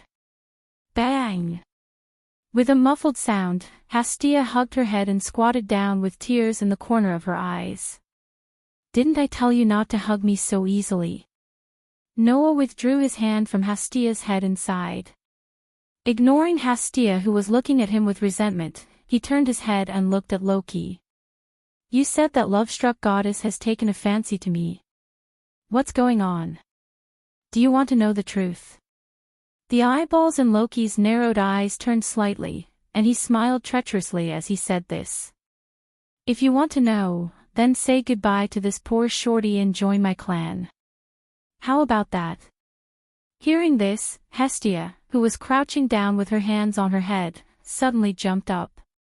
She pointed at Loki and shouted. Don't try to steal my girl. You're an airport. Loki was successfully detonated. He bared his fangs and rushed towards Hastia. Don't call me airport runway. Wah wah wah wah. The two goddesses, one big and one small, immediately got into a scuffle. They pinched each other's cheeks and cursed at each other. Such a good child should stay in the most powerful clan tribe. You poor shorty, you are simply wasting God's gift. As if. A good child should have a gentle and kind Lord God to guide him. How can a salty Lord God like you, who only knows how to take advantage of the girls in the clan, be suitable? Do you think a shorty who only knows how to be a leech is suitable? You're just being raised by that child. Which Lord God isn't being raised by a child? Do you dare to say that you're not? And you only know how to take advantage of girls? Or only take advantage of girls? I won't let you give Noah to this airport runway. Humph. How can a shorty who doesn't understand how delicious cute girls are understand my taste? I don't want to understand the taste of the salty Lord God. What's more, you're an airport runway. Didn't I say you're not allowed to call me an airport runway? I told you.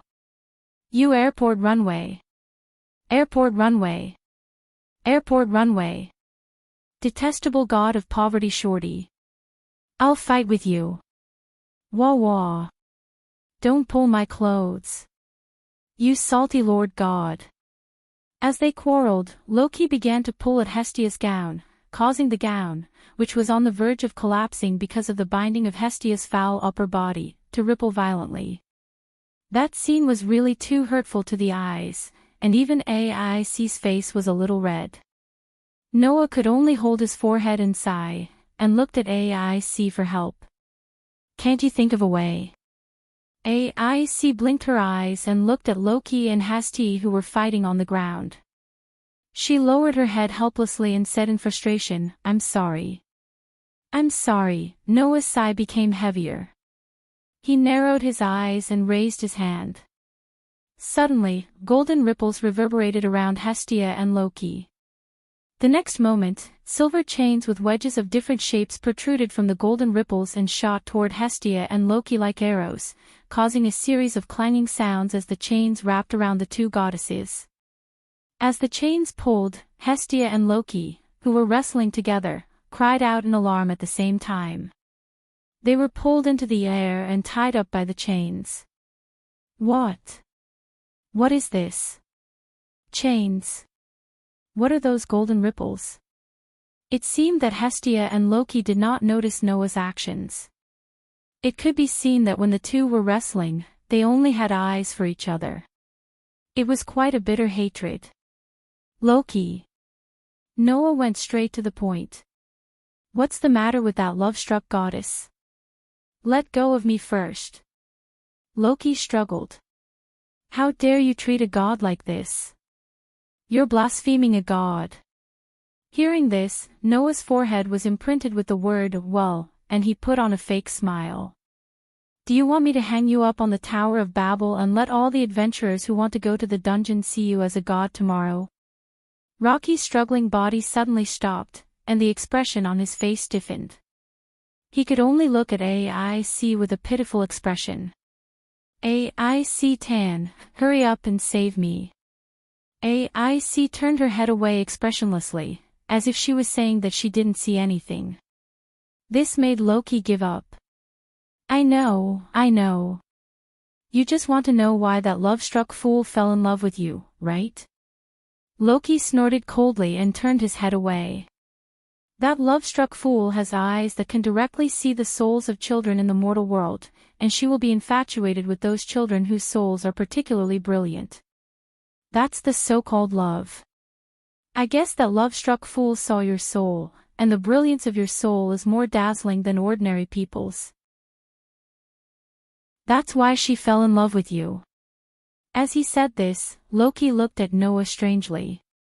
In the past, that love-struck fool used her ability to charm the children she fancied, but you can actually ignore the charm of a beauty. Little guy, who are you? Noah did not answer Loki's question. Instead, he turned his head and looked at Hestia. That beauty is really fickle. She ate almost all the male gods. She didn't even let go of the children in the family tribe, right? Hestia yelled at Noah in an imposing manner. No matter what, Noah, you can't be deceived by that fickle goddess. Only I, who is known as one of the three goddesses and has always maintained my purity, is the most suitable for you. The corner of Noah's mouth twitched. What does she mean by maintaining her purity is the most suitable? It's not a blind date. In short, you can resist the charm of a beauty, and the fierce one can't do anything to you. That love-struck fool probably won't dare to do it openly, but she must have a lot of tricks up her sleeves. You'd better be careful. Loki curled his lips. Although it makes me very unhappy to let this little shorty have you, it will only make me even more unhappy if that love-struck fool has you. Why don't you just join my family tribe? You're an airport. Don't even think about it. You're calling me an airport again. Ah! The two goddesses immediately bared their fangs and brandished their claws at each other under the shackles of the chains. They were like two clowns, and people who saw them couldn't help but want to laugh. Ignoring the two goddesses who bared their fangs and brandished their claws at each other under the shackles of the chains, Noah fell into deep thought. The brilliance of the soul. At this time, Noah felt his sleeve being pulled. Noah turned his head and looked at his side. There, AIC pulled Noah's sleeve, looked straight at Noah, tilted her head, and said softly, "Are you okay?" Hearing this, Noah was startled and immediately smiled. "No problem, I can handle it." Only then did AIC's pretty face relax a little. She then mustered up her courage and said, "That agreement, does it still count?" Agreement? Noah was startled. Chapter 882. The next day, when Noah woke up from his sleep, he immediately found something different from before. The specific manifestation was that under Noah's quilt, there was a very warm and very soft thing lying in his arms, making Noah feel as if he was hugging it more comfortable than any pillow in the world. Aware of this feeling, Noah was immediately awakened, and immediately seemed to think of something. A wry smile appeared on his face, and he lifted the quilt on his body. Under the quilt, there was a petite girl with long black hair that fell like a waterfall in front of Noah, hugging him tightly, like a child worried that her toy would be snatched away, unconsciously rubbing against Noah's chest, sleeping soundly. That, of course, was Hestia. Yesterday, after coming out of the banquet held by Freya's family, Hestia had not left Noah for a moment. It should be said that there was not a moment when she was not sticking to Noah, right? That was something that couldn't be helped. After all, whether it was Freya or Loki, they were very blatant with the idea of poaching Noah away from Hestia and let Noah join their family. Because of this, Hestia didn't say it on the surface, and even could talk to Loki, but in fact, she was a little uneasy. After all, whether it was Freya's family or Loki's family, they were the most powerful family in Eulalia, and they were even called the two kings of Eulalia. How could Hestia not feel uneasy when the main god of such a spawn personally came out with the idea of poaching Noah into his spawn? Compared to Freya's family and Loki's family, who were known as the two kings of Eulalia, if Hestia's family lost Noah, it could be said that there was nothing left. In addition, Noah had shown strength comparable to LV7 in front of almost all the gods in Eulalia yesterday, so he would definitely attract the attention of the main gods of the other clans. Therefore, the uneasiness in Hestia's heart was even stronger. Even though Noah had always said that he wasn't interested in those so-called powerful spawns, Hestia still didn't feel at ease. As a result, Hestia stuck to Noah all day long, and even at night, she did not intend to let go of Noah. When Noah was about to go to sleep, she got into his quilt, as if once she let go of Noah, he would disappear from her sight, which made Noah not know whether to laugh or cry. Noah had no choice but to comply with Hestia's wishes and let her do as she pleased. Looking at Hestia's extremely cute sleeping face, Noah could not help but smile, reached out his hand and stroked Hestia's hair. "You don't look like a goddess at all. You're just an ordinary girl." With such a sentence, Noah gently broke away from Hestia's embrace. It had to be said that Hestia was really a very dangerous goddess. Mainly in the aspect of figure. Undoubtedly, she was so petite, but almost no one could ignore certain parts of her body. That would be too much of a foul. Therefore, even Noah couldn't control his heart from wavering in the face of such a contrast. Not to mention that Hestia had always been unguarded against Noah, and in a way, she had been providing all kinds of benefits to Noah. If Noah continued to be hugged by Hestia like this, he would really lose control of himself. He could only hurriedly break free from Hestia's embrace. He tried his best not to disturb Hestia's sleep, got out of bed, put on his clothes, and quietly walked out of the room. When Noah came out of the room, Baal had already gotten up and was wearing light armor in the hall. After seeing Noah come out, he immediately greeted him respectfully. "Leader, good morning." "Good morning, Baal." Noah put on his outer clothes and chatted casually with Baal. "Are you going to the dungeon today?" "Yes." Baal nodded heavily. "Leader, please guide me today." Ever since the Minotaur incident, Baal had become much more determined than before. In the past, Baal only wanted to become an adventurer because he was looking for opportunities in the dungeon. Now, Baal sincerely wanted to become stronger. Thus, Baal had been working hard these days, and his improvement was much greater than before. Just yesterday, Noah had allowed Bel to go to the area below the 7th floor alone. However, Noah had repeatedly told him that level 10 was the limit. Now, Baal was not allowed to go below level 10. "By the way, Baal," Noah suddenly said. "I won't be going to the dungeon with you today." Baal didn't expect Noah to say that, and he was taken aback. "You won't be going to the dungeon with me?" "That's right. Your combat skills have basically taken shape. Next, I don't need to personally teach you. You just need to constantly improve your combat skills in actual combat. That will be enough." Noah shrugged. "Moreover, I can't always be your nanny. It's time for you to explore the dungeon yourself." Myself. Baal was uneasy. Will it be fine if I go alone? Yes, as long as you don't go below level 10, there shouldn't be a problem. Noah nodded. Of course, there's always an accident. If there's an accident, don't hesitate. Run away first. Don't force yourself. Understand? Yes, sir. Baal obeyed the order. Then, you'll go to the dungeon alone today. Noah walked towards the door. I have something to do. Remember to come back before nightfall. Yes, team leader. Baal obeyed. Under Baal's watchful gaze, Noah opened the door and went outside. He entered the bustling street. However, just as Noah was about to walk towards one of the streets, there was a commotion in the crowd. Noah subconsciously turned his head and looked in the direction of the commotion. Then, he was startled. Rumble, at the end of the street, a group of people were running like wild beasts. Behind them was a cloud of smoke. They were swarming towards Noah.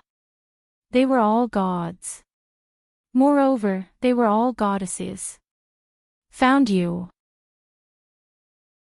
Amidst the exhilarating shouts, Noah, who was completely petrified on the spot, was suddenly surrounded by a group of gods. Some of the goddesses even hugged him tightly. We've finally found you. Little guy. Noah, who was surrounded, was directly immersed in the fragrance and softness of a group of goddesses. He was completely stunned and even cried out in astonishment. What's going on? This question was answered in the next second. Because the goddesses who surrounded Noah started to make a ruckus. Hey, do you want to join my family tribe? I'll love you dearly. What that Lolita goddess has, so do we.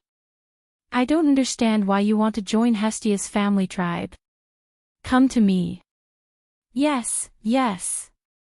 Ah, don't tell me you've taken a fancy to Hestia's magnificent upper body. If that's the case, then you're even more qualified to be part of my clan.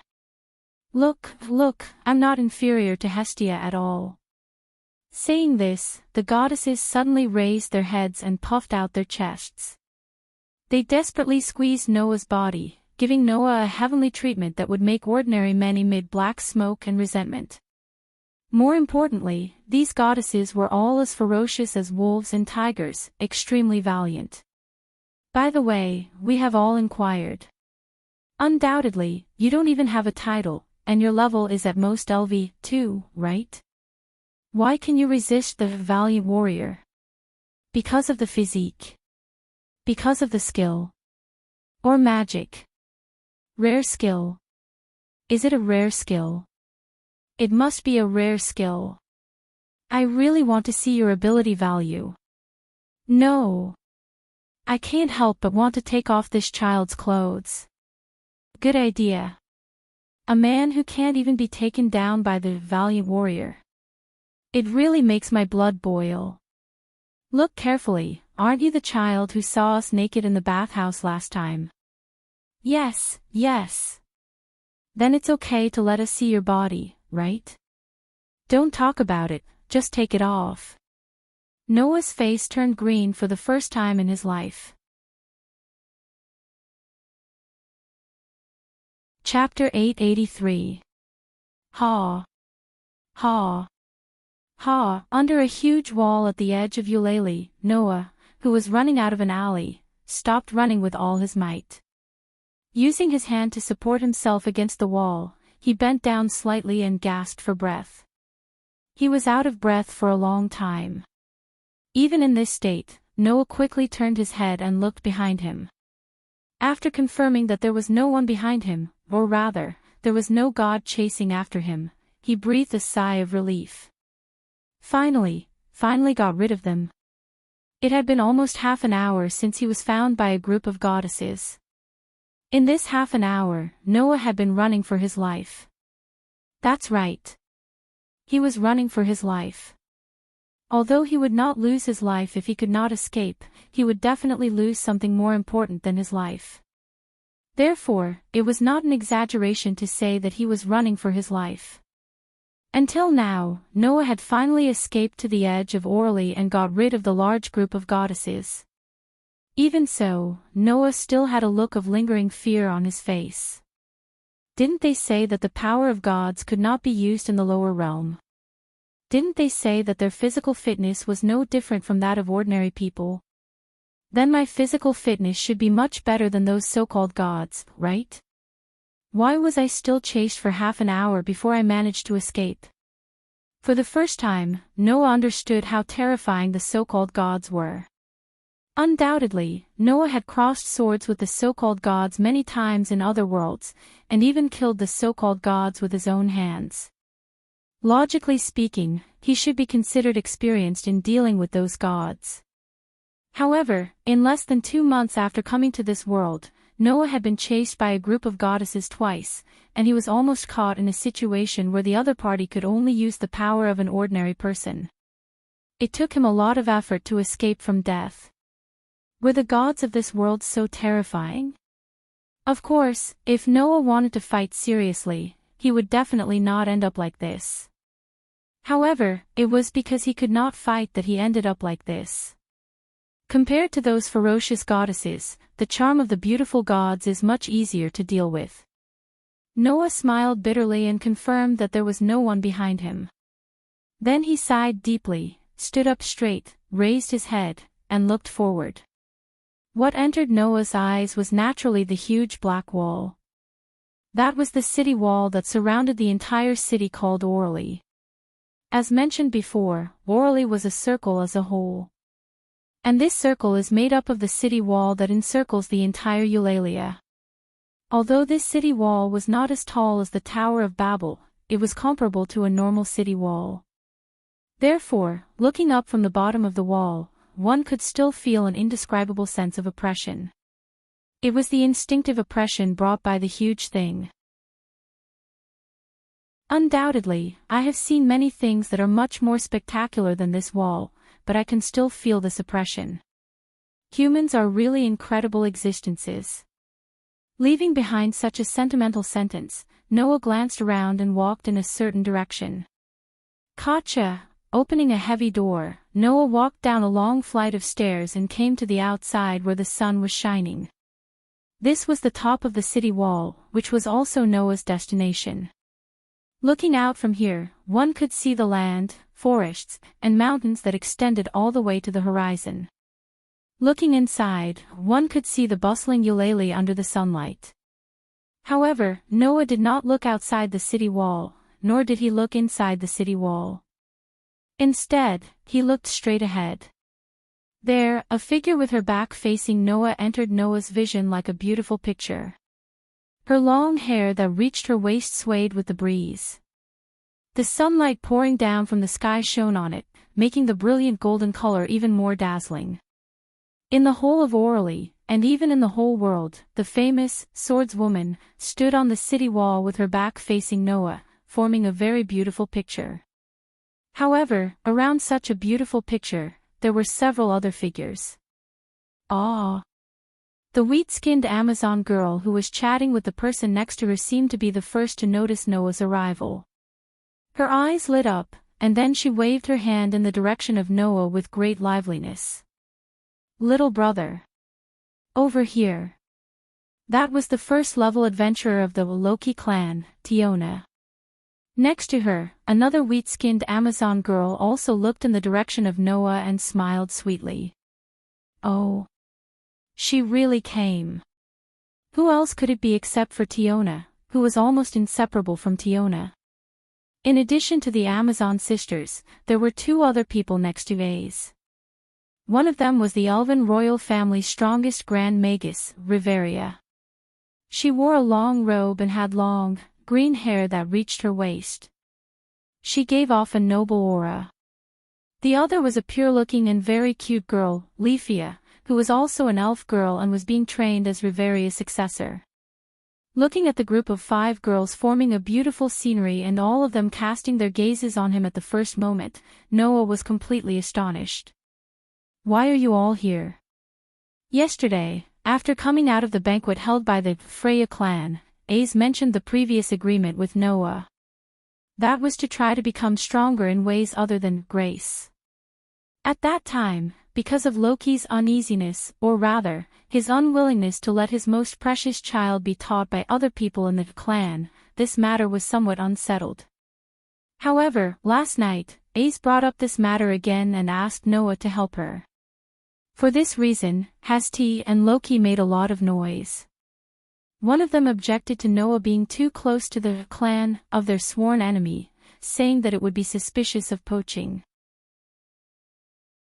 The other was the same as before, objecting to letting their most precious child interact too frequently with other clan members, or rather, objecting to Ace interacting with any member of the opposite sex. Unfortunately, this time, Ace was quite persistent, and Loki couldn't do anything about it. Thus, this matter was really finalized. That was why Noah went out early in the morning and came to the city wall. But it was understandable that Ace was here. But what was going on with Riveria, Leafia, Tiona, and Tyogni? Loki asked us to come. Tiona giggled and answered Noah's question. He said that Ace can't be alone with the opposite sex, or else she might do something terrible, so he asked us to supervise. Well, Tyogni said in amusement. Although, to us, if we can see Ace, who has no interest other than fighting, fall in love with a man, that would be a good thing. Please don't joke around, okay? Leafia immediately glared fiercely at Noah. As if she was trying to convince herself and the others, she shouted loudly. How could Miss Ace fall in love with a man? Hearing this, Noah's mouth twitched. If she didn't like men, was she going to be a lesbian? This elven girl really did have some dangerous feelings for Ace, didn't she? Instead, it was Tiona who was curious about Leafia's behavior. Leafia, didn't you always say that little brother is a good person? That's different from this. Leafia stuttered, her pretty face blushing. Even if he's a good person, it's inevitable that he'll do something wrong sometimes. We have to take precautions. That's right, that's it. Oh. Leafia actually has such a dishonest time. Tyogni teased. Could this be the so-called Sundara? Of course not. Leafia immediately retorted, but that only caused Tiona and Tyogni to continue teasing her. Ace, who couldn't get a word in, didn't know what to do. Alright, we're not at home now. There are outsiders here, so don't go overboard. Riveria called out to stop the girls from messing around. She then turned around and nodded at Noah. Sorry, we were rude. That's how it is. Can you allow us to watch from the side? We won't disturb Sir and Ace. Noah curled his lips and nodded nonchalantly. Chapter 884. Perhaps, the three girls, Leafia, Tiona, and Tiona appeared here because Loki was worried about letting the most precious swordswoman get along with the opposite sex, so he asked these girls to supervise. However, Riveria's appearance here was definitely not as simple as supervision. Unlike the other girls, Riveria was the real leader of the Loki clan. In the entire Loki clan, besides Loki, who was the main god, the one with the most right to speak was Finn, who was the leader. Then, there was Riveria, who was the deputy leader. Finn Danner, who was known as the Brave. Riveria Ollie, who was known as the Nine Devils. Gareth Landlock, who was known as the Great Hero. Everyone knew that these three people were the three leaders of the Loki clan, one of the most powerful clans in Eulalia. One of these leaders was here now, just to supervise a member of the clan and not let her have a relationship with other members of the clan. To be honest, even if this person was the only important LV6 member of the Loki clan other than the three leaders, it was a bit of a fuss to let the deputy leader personally come out to supervise. Therefore, there might be something to supervise, but there must be another reason for Riveria to be present. That reason was probably to explore the truth of the so-called way to become stronger other than grace, right? After all, Noah had asked AIC in advance to never reveal what he taught except for herself. AIC readily agreed to it. With AIC's character, since she agreed, then even the orders of the main god couldn't pry open her mouth, right? Regarding this, Noah still believed in his own eyes and thought that he wouldn't misjudge people. Loki should also understand this. But even if he couldn't get the so-called way to become stronger, his curiosity as a god and the sense of responsibility to make the clan strong still made Loki send Riveria over to watch from the sidelines in an attempt to see something, right? Therefore, the reason why Riveria came here was because she was worried about AIC. She also wanted to use this as an excuse to openly watch from the sidelines. Unfortunately, Noah had more or less expected this situation and made preparations. Therefore, Noah immediately said this to Ace, who was looking at him closely in front of Riveria, Leafia, Tiona, and Tioni. I'll say this first. My sword skills and battle techniques should be on par with yours. Although I do have some physical abilities other than grace, those are obtained through years of training. So, don't expect me to teach you any secret techniques that will allow you to quickly become stronger. This sentence made AIC slightly startled, and the rest of the girls also looked at each other in dismay. AIC looked at Noah in confusion and asked directly. Then, what do you want to teach me? Hearing this, Noah smiled and asked a question instead of answering. Let me ask you, in this world, what is it that allows one to gain a certain level of power the moment they learn it? And if they use it well, they can even kill enemies above their level. This. AIC hesitated and replied uncertainly. Magic. That's right. Noah nodded. It's magic. With regards to Noah's words, everyone present understood. In this world, magic was equivalent to the treasures of the heroic spirits. It was a trump card and a sure kill skill. Previously, there was also an example. A person with a sword would never be able to fight against an opponent who could create a sea of fire with a wave of his hand. Therefore, the importance and power of magic was imaginable. If one could have magic, even a novice adventurer who could only explore the 1st to 4th level of the underground city would be able to go down to the 10th level and explore alone. The difference between having magic and not having magic was this huge. Looking at AIC, Noah said. You should have seen the magic that I used the first time I went to the 10th level of the underground city and attracted a large group of beastmen to train my basic abilities, right? After hearing Noah's words, everyone, including the spectating girls, except for the puzzled Leafia, recalled the magic that was used to clear the area when they saw Noah training his basic abilities on the 10th level of the underground city. To be precise, it should be magic. Because of Noah's overly large amount of magic, there was a change in the magic from the magic bullet to the magic cannon magic. Of course, in this place, it was not wrong to call it magic, and it was easier to understand. Seeing that AIC recalled the incident that day, Noah suddenly smiled. Is that magic powerful? AIC nodded involuntarily. Then, Noah said something that moved everyone present. Then, if I let you learn another type of magic, it should be able to make you obviously stronger, right? Learn magic. The girls were stunned. Learn magic. Noah said that the other way to become stronger other than the grace was to let AIC learn another type of magic. Is this a joke? Your Excellency Noah. Riveria frowned and directly said.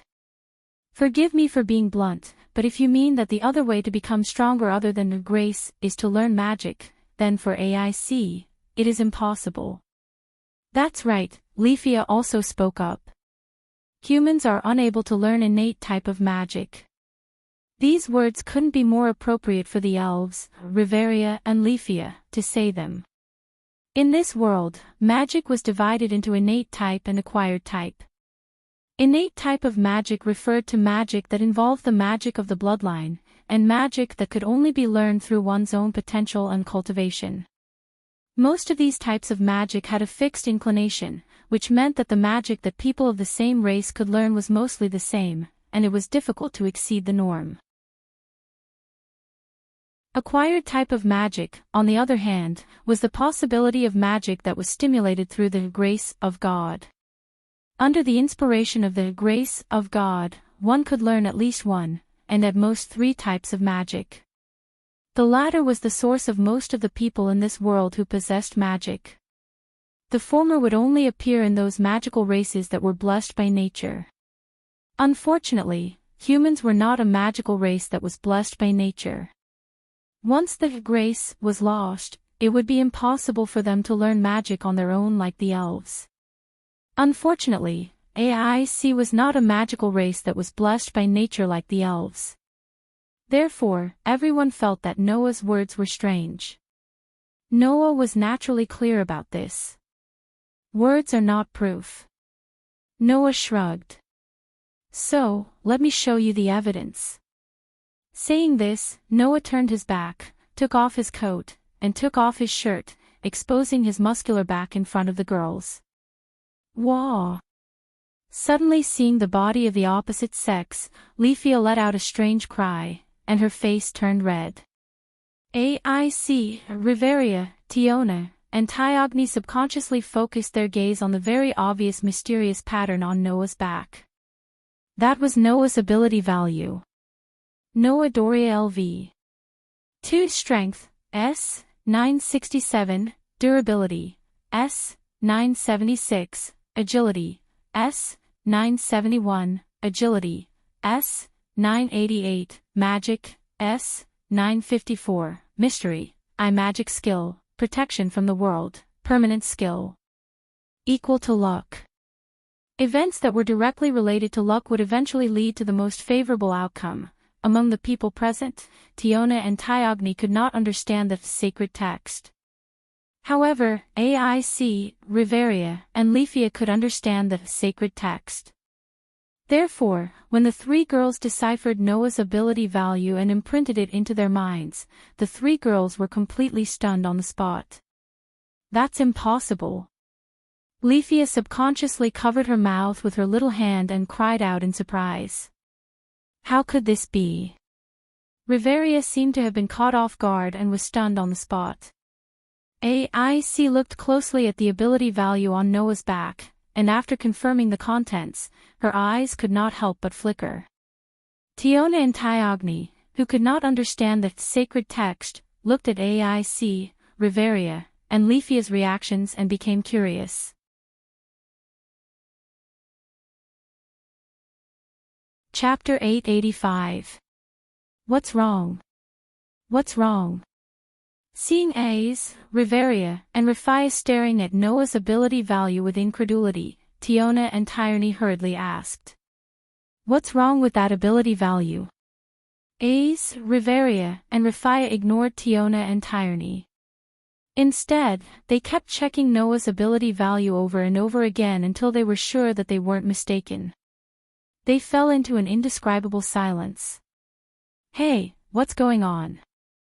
Tiona jumped up and down as if her heart was being scratched by a kitten.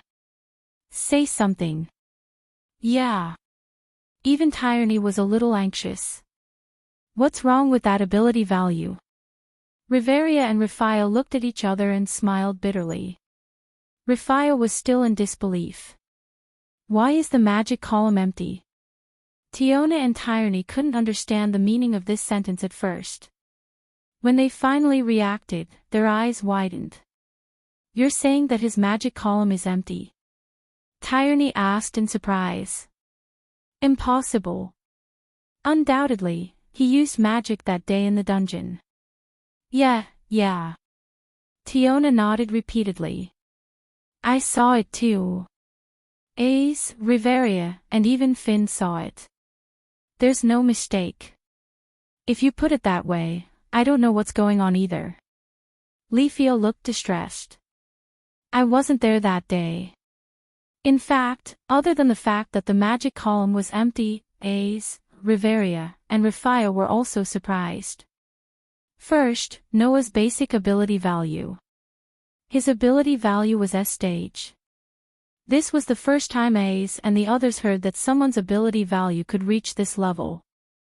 Second, Noah's level. Undoubtedly, Noah was an ordinary person who didn't receive any favor more than a month ago. But now, he had risen to LV2. Even A's, who had seen Noah receiving Hestia's favor, and was still in its initial state, was stunned by this fact, let alone Revelia and Leafia who had only heard about it. The third was Noah's ability to develop. Mysterious, Noah actually possessed a rare development ability that only 5 people in the entire Eulalia possessed. This surprised A's, Reveria, and Leafia. Then there was the skill, World's Protection. A's, who had already seen Noah's ability once, was fine with it, but Reveria and Leafia, who were seeing it for the first time, were more or less astonished. Because he had never heard of this skill before. That was undoubtedly a rare skill, and it was even more likely to be a unique skill. The information revealed by the ability value shocked A's, Reveria, and Leafia. Reveria was the first to calm down. After hesitating for a moment, she solemnly spoke to Noah. "Is it okay to let us outsiders see your ability value? There's nothing to worry about." Noah shrugged nonchalantly as he put on his clothes, looking as though he was doing whatever he wanted. Although the ability value is a secret of the individual and the clan, it is also because they are worried that if it is revealed, the clan that may become the enemy will be on guard and even plan to deal with them. But I'm different from you. I didn't completely rely on favor to gain my power. Saying this, Noah looked at Reveria with a smile that wasn't a smile. Leak out important information and let the enemy set up all kinds of traps. However, the real trump card is hidden under the leaked information. Suddenly take it out when the enemy thinks that you are done for. Don't you think that this is more effective than simply hiding it? Reveria's expression changed slightly, she lowered her head and remained silent. Let's get back to the topic. Noah changed the topic and looked at A's who had been staring at him. As you can see, my magic column is empty. My magic is completely self-taught, and it's not a magic that can only be learned by magical races like elves. It's a magic that can be learned by anyone as long as they put in the effort. So, can you still say that I can't let you learn magic and become stronger? A magic that can be learned by anyone. Leafia said subconsciously. How can that? However, Leafia couldn't continue halfway through her words. A's, Reveria, Tiona all understood why Leafia couldn't continue. It won't consume the broken magic sword. An independent space that can store items. It can match the strongest existence of LV7 with a LV2 level. Noah has taken out a lot of these incredible things. Since that was the case, what was so strange about him coming up with a spell that anyone could learn? In fact, Noah did intend to let A's learn the magic that he once had, crushing magic. This was the only thing that Noah could teach A's. After all, magic needed to be connected to the magic base plate in the world of the moon. Even if he taught it to A's couldn't use it. The 3 major magic of fairy tale were the treasures of the guild. Even Makarov and Laxus only had one of them. As the candidate for the next president of Fairy Tale, Noah naturally couldn't give away the treasure of the guild. Then, the only thing that could be taught to A's was crushing magic. Whang! A golden ripple suddenly reverberated in the air, spitting out a fist-sized, crystal ball-like clear pearl. It fell and landed on Noah's outstretched hand. This is a tool that can be used to record information. I've recorded the magic that I want you to learn in it. Noah held A's hand and placed the pearl in her hand. Crush this and you'll be able to obtain the information within. This was the method that Noah had prepared beforehand. This way, even if Reveria was watching from the side, she wouldn't be able to obtain the method to use, crushing magic. AIC held the orb tightly, and her usually expressionless face began to show traces of solemnity. Bang! With a loud crack, the orb in AIC's hand was crushed into pieces. Suddenly, a gorgeous golden light suddenly appeared and shot into A's forehead like an arrow. A's, Miss A's. Riveria, Leafia, Tiona, and the other girls cried out in alarm.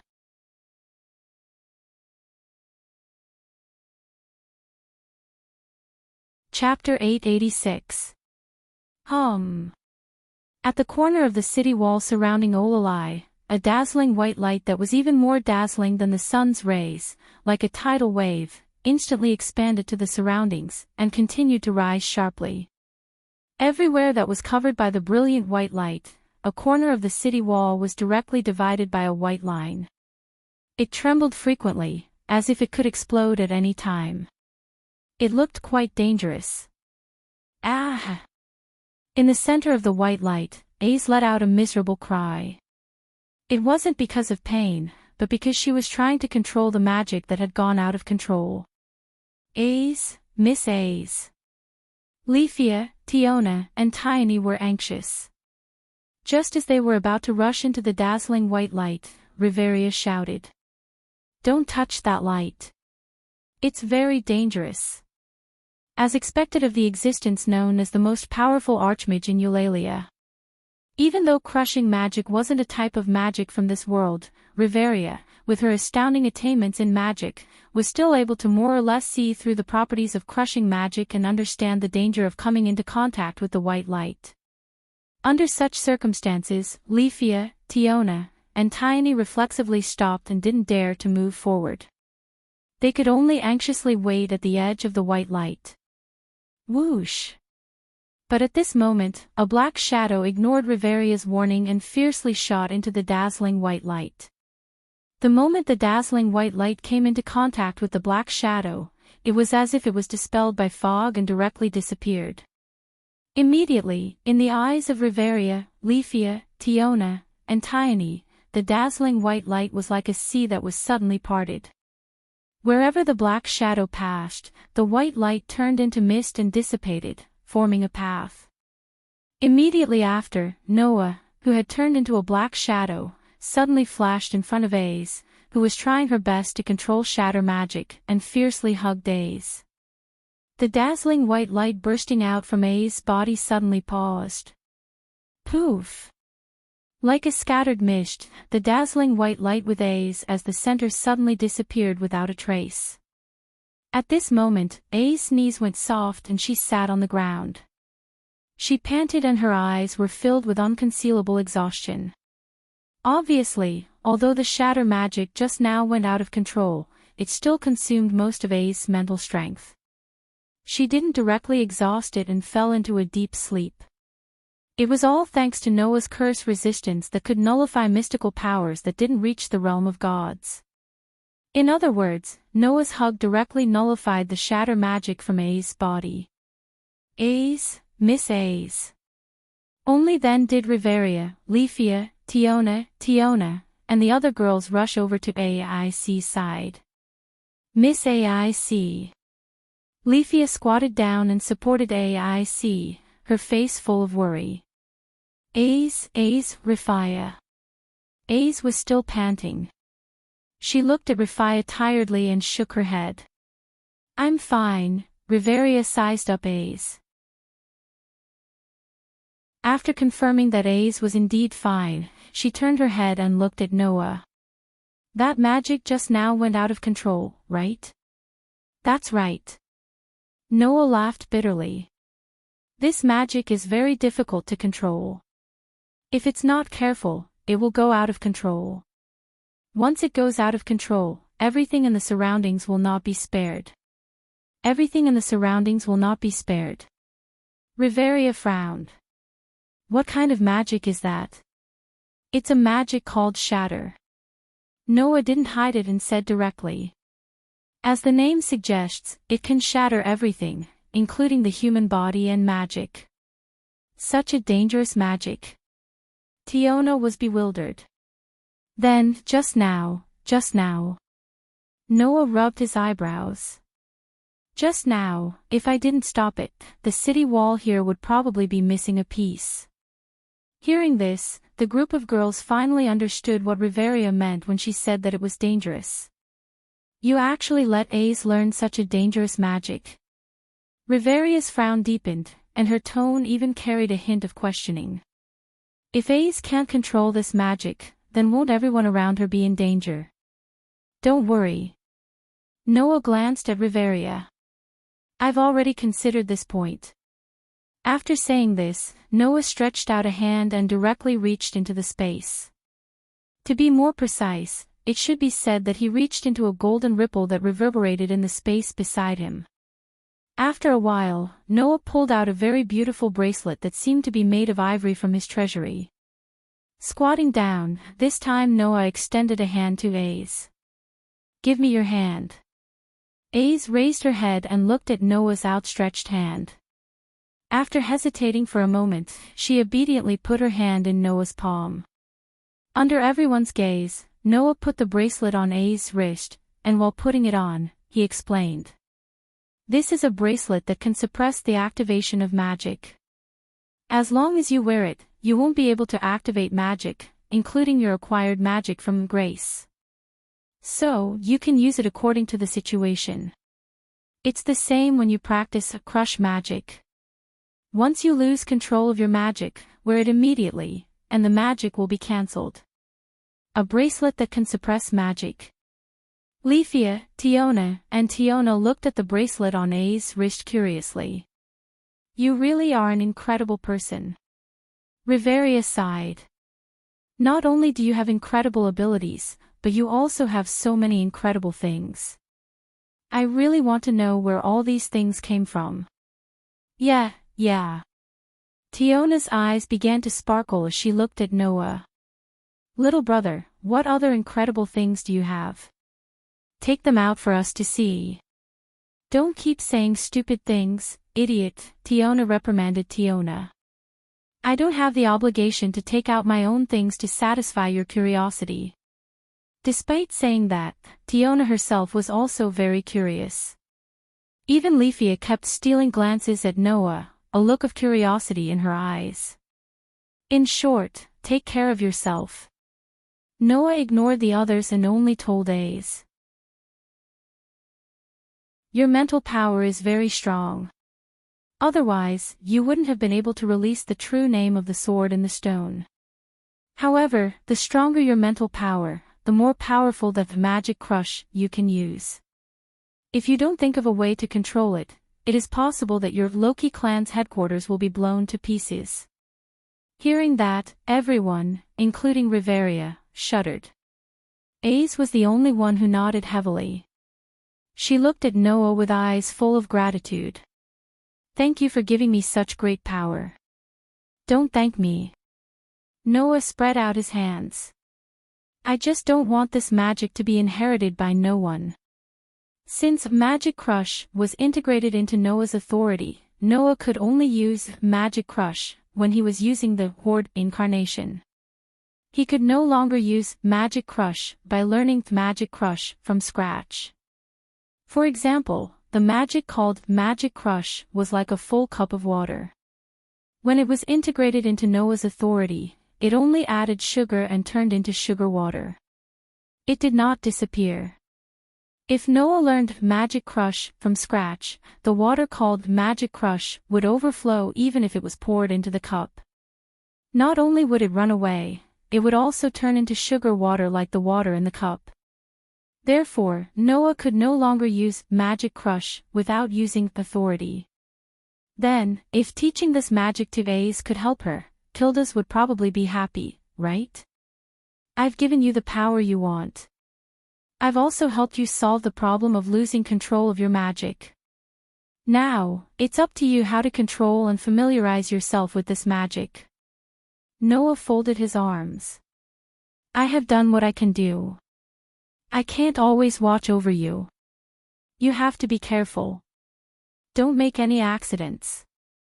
After saying that, Noah wanted to leave, but Ace quickly grabbed the corner of his clothes. That. Ace said hesitantly.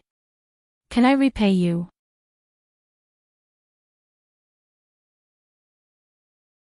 Chapter 887. Eulalie, at a corner of West Main Street. Noah stood beside the busy street, raised his head, and looked at the building in front of him. It was a 2-story building. The door of the building was open to the outside at all times. The inside was filled with wooden tables and chairs. Not only were the adventurers eating and drinking, but they were also laughing and joking around. Sometimes, they would even tease the young girls in staff uniforms that walked past them, making the whole shop seem very lively. The plaque hanging on the shop was marked with words in the common language. The Mistress of Plenty. Looking at the familiar shop, Noah was a little dumbfounded and turned his gaze to AIC and the others beside him. Don't tell me your so-called repayment is to treat me to a meal here. Facing Noah's question, AIC nodded gently. Her usually expressionless face seemed to faintly show a little embarrassment. Evidently, AIC didn't know how to repay Noah. In the end, she came to the conclusion that she would treat Noah to a meal. Moreover, it was at the Mistress of Plenty that Noah had been to once before. This is a hotel that we come to more often. Tiona smiled mischievously. Well, it said that we come here more often, but actually, Loki is a little familiar with the owner here. If there is any celebration banquet in the clan tribe, Loki will almost always bring us here. Looking at you, you seem to have been here before, right? Tiona smiled slightly. The cuisine here is not bad. If we want to have a good meal, then the first place we think of is here. I've only been here once, and then I haven't patronized it again. Noah scratched his cheek.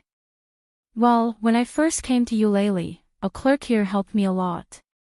It's not bad to patronize this shop. It's decided then. Tiona rushed into the shop as if she couldn't wait any longer. Let's go. Idiot, don't rush to the front. Tiona shouted and chased after her. Don't forget, AIC is here today to thank your little brother. Miss Tiona. Miss Tyogni. Rifaya almost instinctively chased after her. Please don't run so fast. In the blink of an eye, Leafia, Tiona, and Tiorn all rushed into the inn. These guys. Riveria frowned, but sighed helplessly. He doesn't know his limits either. Well, being lively is a good thing. Noah smiled. No one would want to stay in a lifeless clan tribe. If the atmosphere between the members of the clan tribe on the front line is relatively relaxed, the members below should also feel relaxed, right? AIC did not say anything, but she nodded in agreement. Although they hadn't known each other for a long time, Noah had already understood that AIC wasn't as cold as she looked. She was just not good at expressing her emotions, or it could be said that she was more innocent and natural. Therefore, there was no doubt that AIC also liked such an atmosphere. Riveria actually didn't dislike this, but as a member of the Elven royal family, even if she wasn't old-fashioned in her thinking, she still had a strict side to her. She didn't want her companions in the clan to be too noisy in the presence of outsiders, right? Under such circumstances, Noah, AIC, and Riveria entered the inn.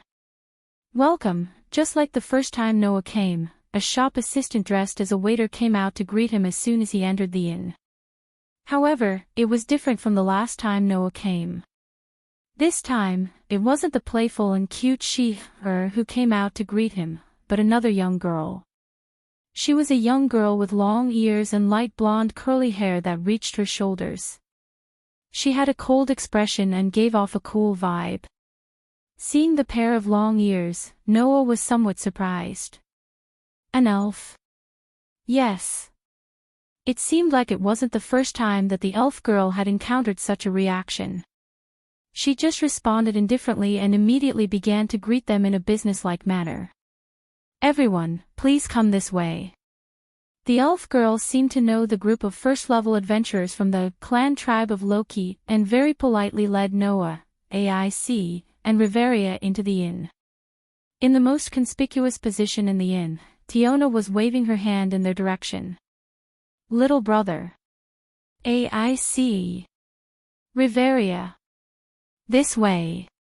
Without Tiona's beckoning, the elf girl naturally led Noah, AIC, and Riveria to the seats where Tiona, Tyogni, and Leafia were seated.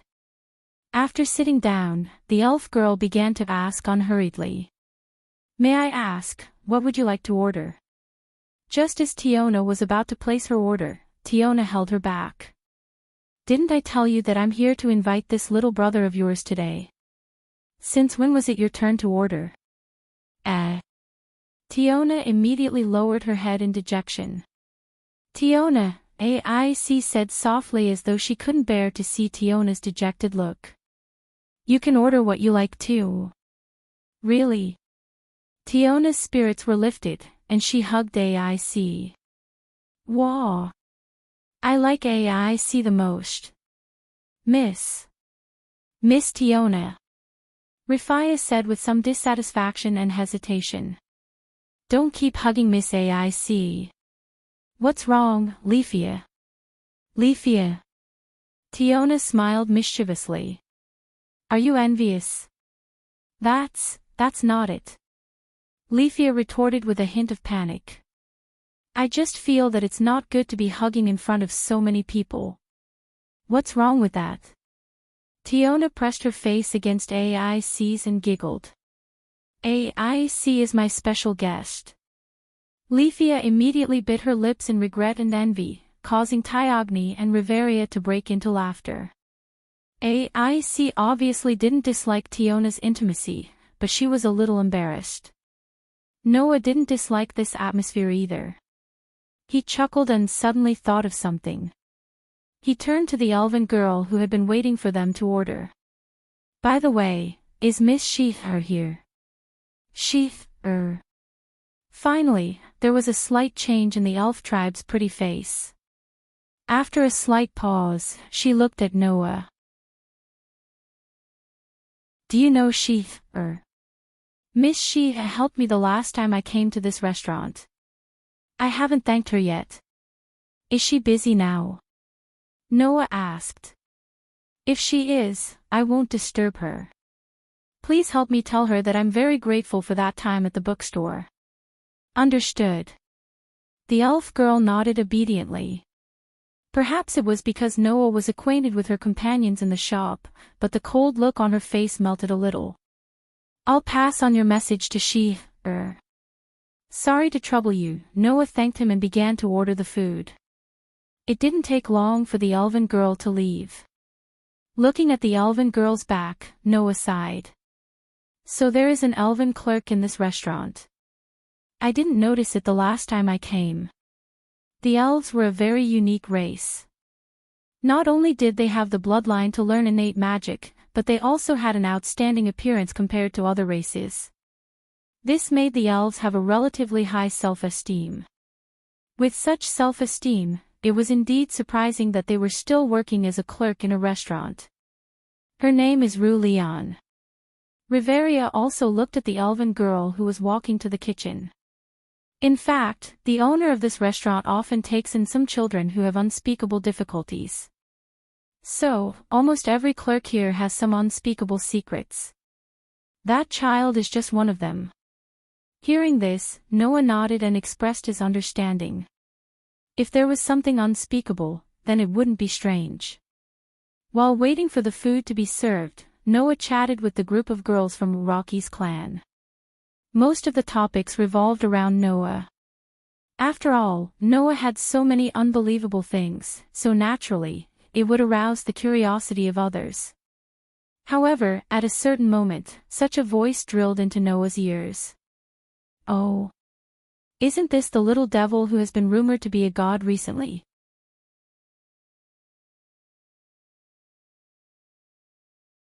Chapter 888.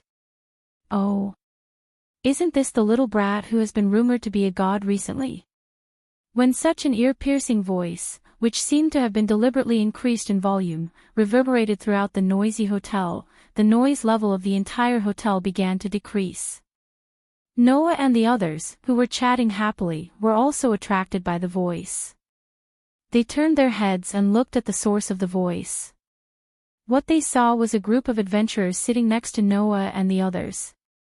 The group of adventurers seemed to have just come in from outside the door. There were no dishes on the table, and it was still very clean. This group of adventurers was a combination of orcs, dwarves, and Amazons. There were about 7 or 8 of them, and they were all equipped with armor and leather armor. They were all carrying weapons. It was as if they were not here to drink and eat, but to go to war. The words just now came from the mouth of one of the orc adventurers. And this orc, at this time, was turning his body sideways and looking in a direction with a mocking expression. That direction was where Noah and the others were. And that line of sight was obviously cast on Noah. In other words, the harsh voice just now was clearly aimed at Noah. Recently, haven't there been a group of gods and high-level adventurers been spreading that a little brat who hasn't even got a title and whose level is at most LV2 can actually fight to a draw with Olali's ultimate weapon? The orc adventurer glanced sideways at Noah and laughed disdainfully. Many of the main gods of the clan tribe seem to have the idea of poaching this little brat. Why don't they think about whether it's more of a show? Anyway, I don't believe it. The orc adventurer purposely yelled at his companions as he said that. Hey! Do you believe it? The voice full of the intention to find fault resounded in every corner of the noisy hotel, and the people around began to focus their eyes. They also stopped talking and looked like they were ready to watch a good show. And the orc adventurer's companions also very cooperatively laughed one after another. Of course I don't believe it. It's just those white-eyed gods deliberately creating a lively topic to relieve their boredom, right? That's right. If a LV2 can challenge a LV7, then we can all become Eulalia's ultimate weapons. That's right. The mocking laughter of a group of people resounded throughout the entire hotel, causing the atmosphere to become oppressive. Not only that, but the group of adventurers also brazenly said harsh words while deliberately not mentioning the name of the person they were mocking. However, their eyes frequently moved in the direction of Noah, their faces full of disdain. AIC and the others started to frown when they saw that expression on his face. Noah glanced at the group of adventurers after realizing that he was being picked on for no reason. Then, he turned his head away as if nothing had happened and drank the free wine provided before the meal. What the hell are those guys doing? Tiona, on the other hand, spoke up for Noah. You can't do it, so you're jealous. And it seems that they all belong to the same clan. Tiona pouted in the direction of the adventurers. Look, that coat of arms. Under Tiona's guidance, Noah and the others also turned their eyes in the direction of the group of adventurers. They saw that on the shoulders of the group of adventurers, there was a coat of arms engraved with a golden bow and a burning sun.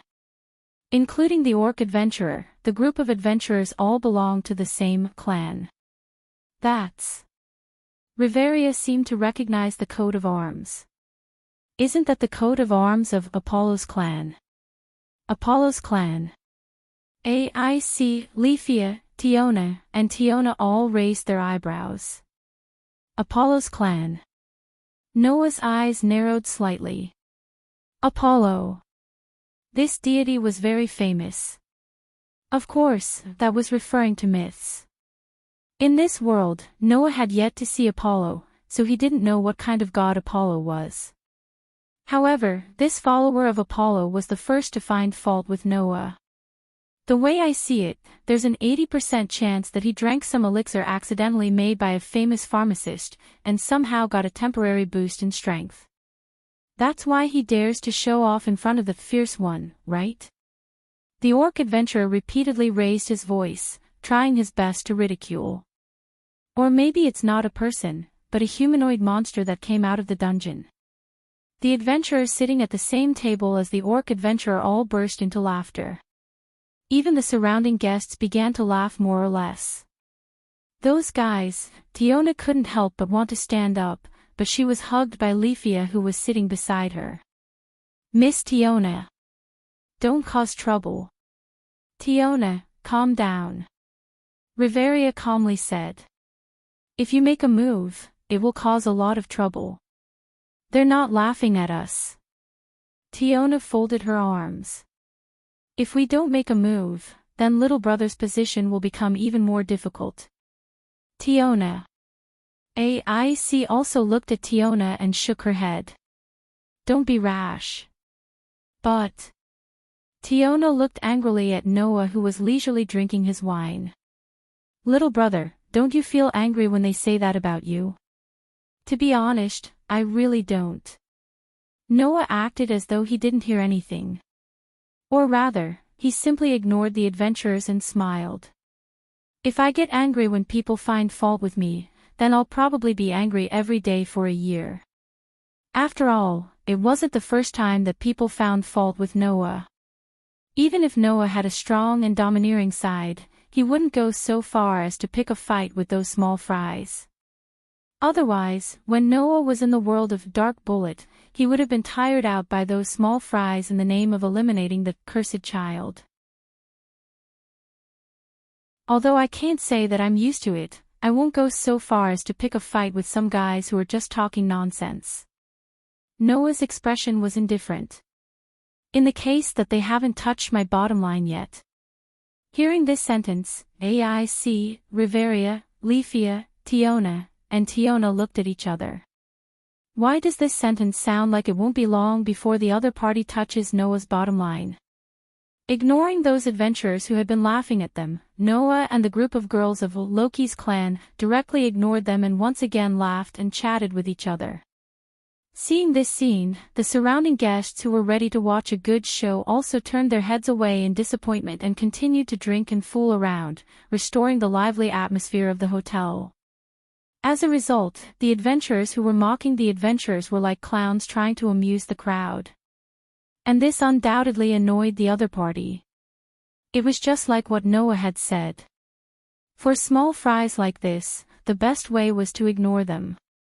However, the more you ignored them, the more arrogant they would be.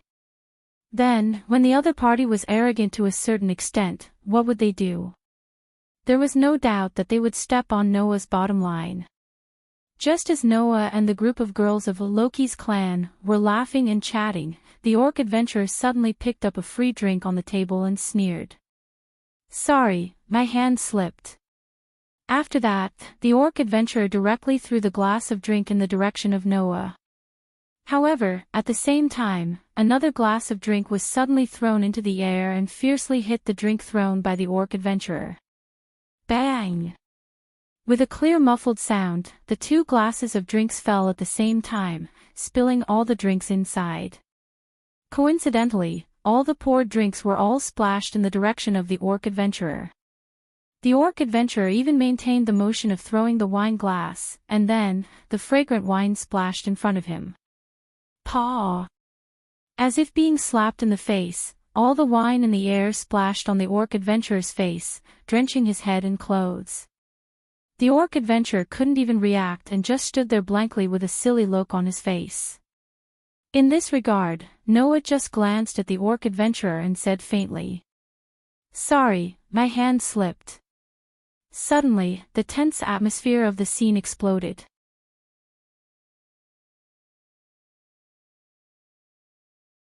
Chapter 889. You stinking brat. The orc adventurer who had been splashed with wine finally reacted, and a furious expression appeared on his face. Not only that, all the adventurers who were sitting with the orc adventurer all stood up, clenched the weapons in their hands, and looked fiercely in the direction of Noah's group. Seeing this, Noah's eyes flashed, and even Riveria's expression changed.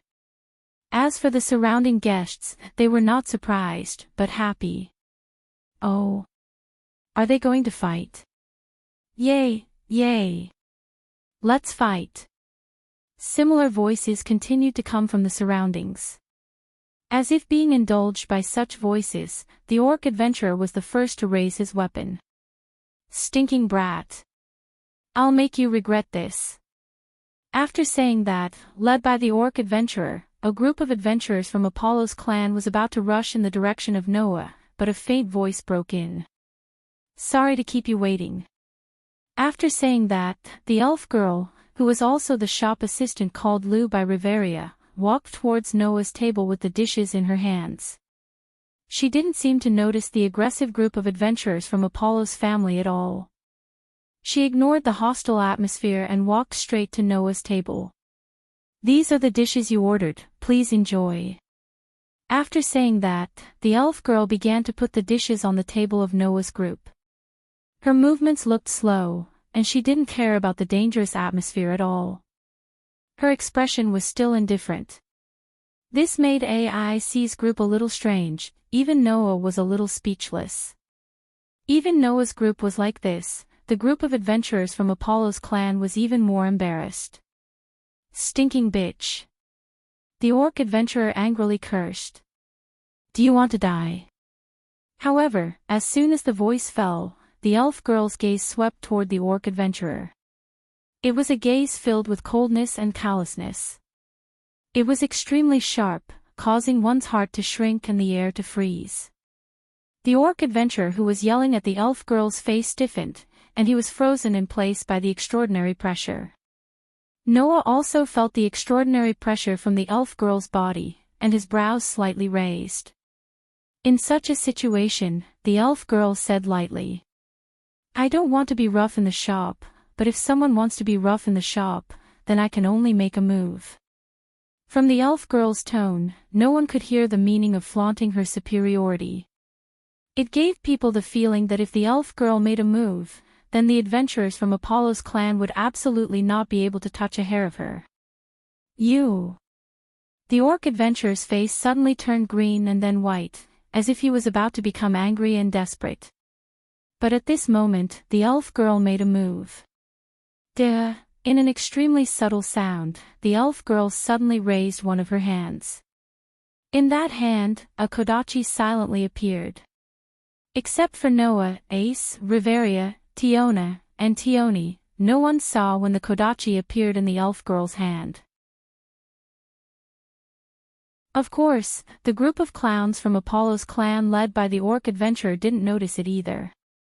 They immediately understood that the elf girl's ability was absolutely proportional to her attitude, and it was definitely not something they could reach. Remember this. The group of adventurers from Apollo's clan all fled toward the direction of the door with a pale face. At the same time, the kodachi in the elf girl's hand disappeared without a trace, as if it had never appeared before. She returned to the feeling of an ordinary hotel clerk. But clearly seeing the scene just now, no one in the room would treat the elf girl as an ordinary clerk again. The way they looked at the elf girl completely changed. Only the people at Noah's table were still so calm. "What the hell?" Tioni couldn't help but complain. "Since you want to run, then don't look for trouble from the beginning." "That's right." Tioni mercilessly made fun of him. "So lame." Noah shook his head with a smile, then turned his head and looked at the elf girl. "Ms. Liu, thank you for your help. Please don't mention it." The elf girl didn't seem to care about this matter at all. She just looked to the side. "I was also asked by a friend." As if to prove the authenticity of the elf girl's words, a playful and cute girl poked her head out from the kitchen and stuck out her tongue at Noah. That was naturally sheer. "I see," Noah said helplessly. "I was helped by Ms. Shear again. She rarely asks me for help directly, but when she saw that you were in trouble, she immediately asked me to help you. I'm sure that in Shear's heart, you must be an important friend, right?" The elf girl's face was stern, and her tone was quite indifferent. However, the words she said were not as cold as it seemed on the surface. "Since you are Shear's friend, then I should help you." With that said, the elf girl revealed a faint smile that was difficult to notice. "Moreover, you seem to be a strong and gentle person." Noah was confused. "How do you say that?" The one who answered Noah's question was not the elf girl, but Leafia who was on the side. That's right. Leafia nodded repeatedly. Mr. Noah must be a strong and gentle person.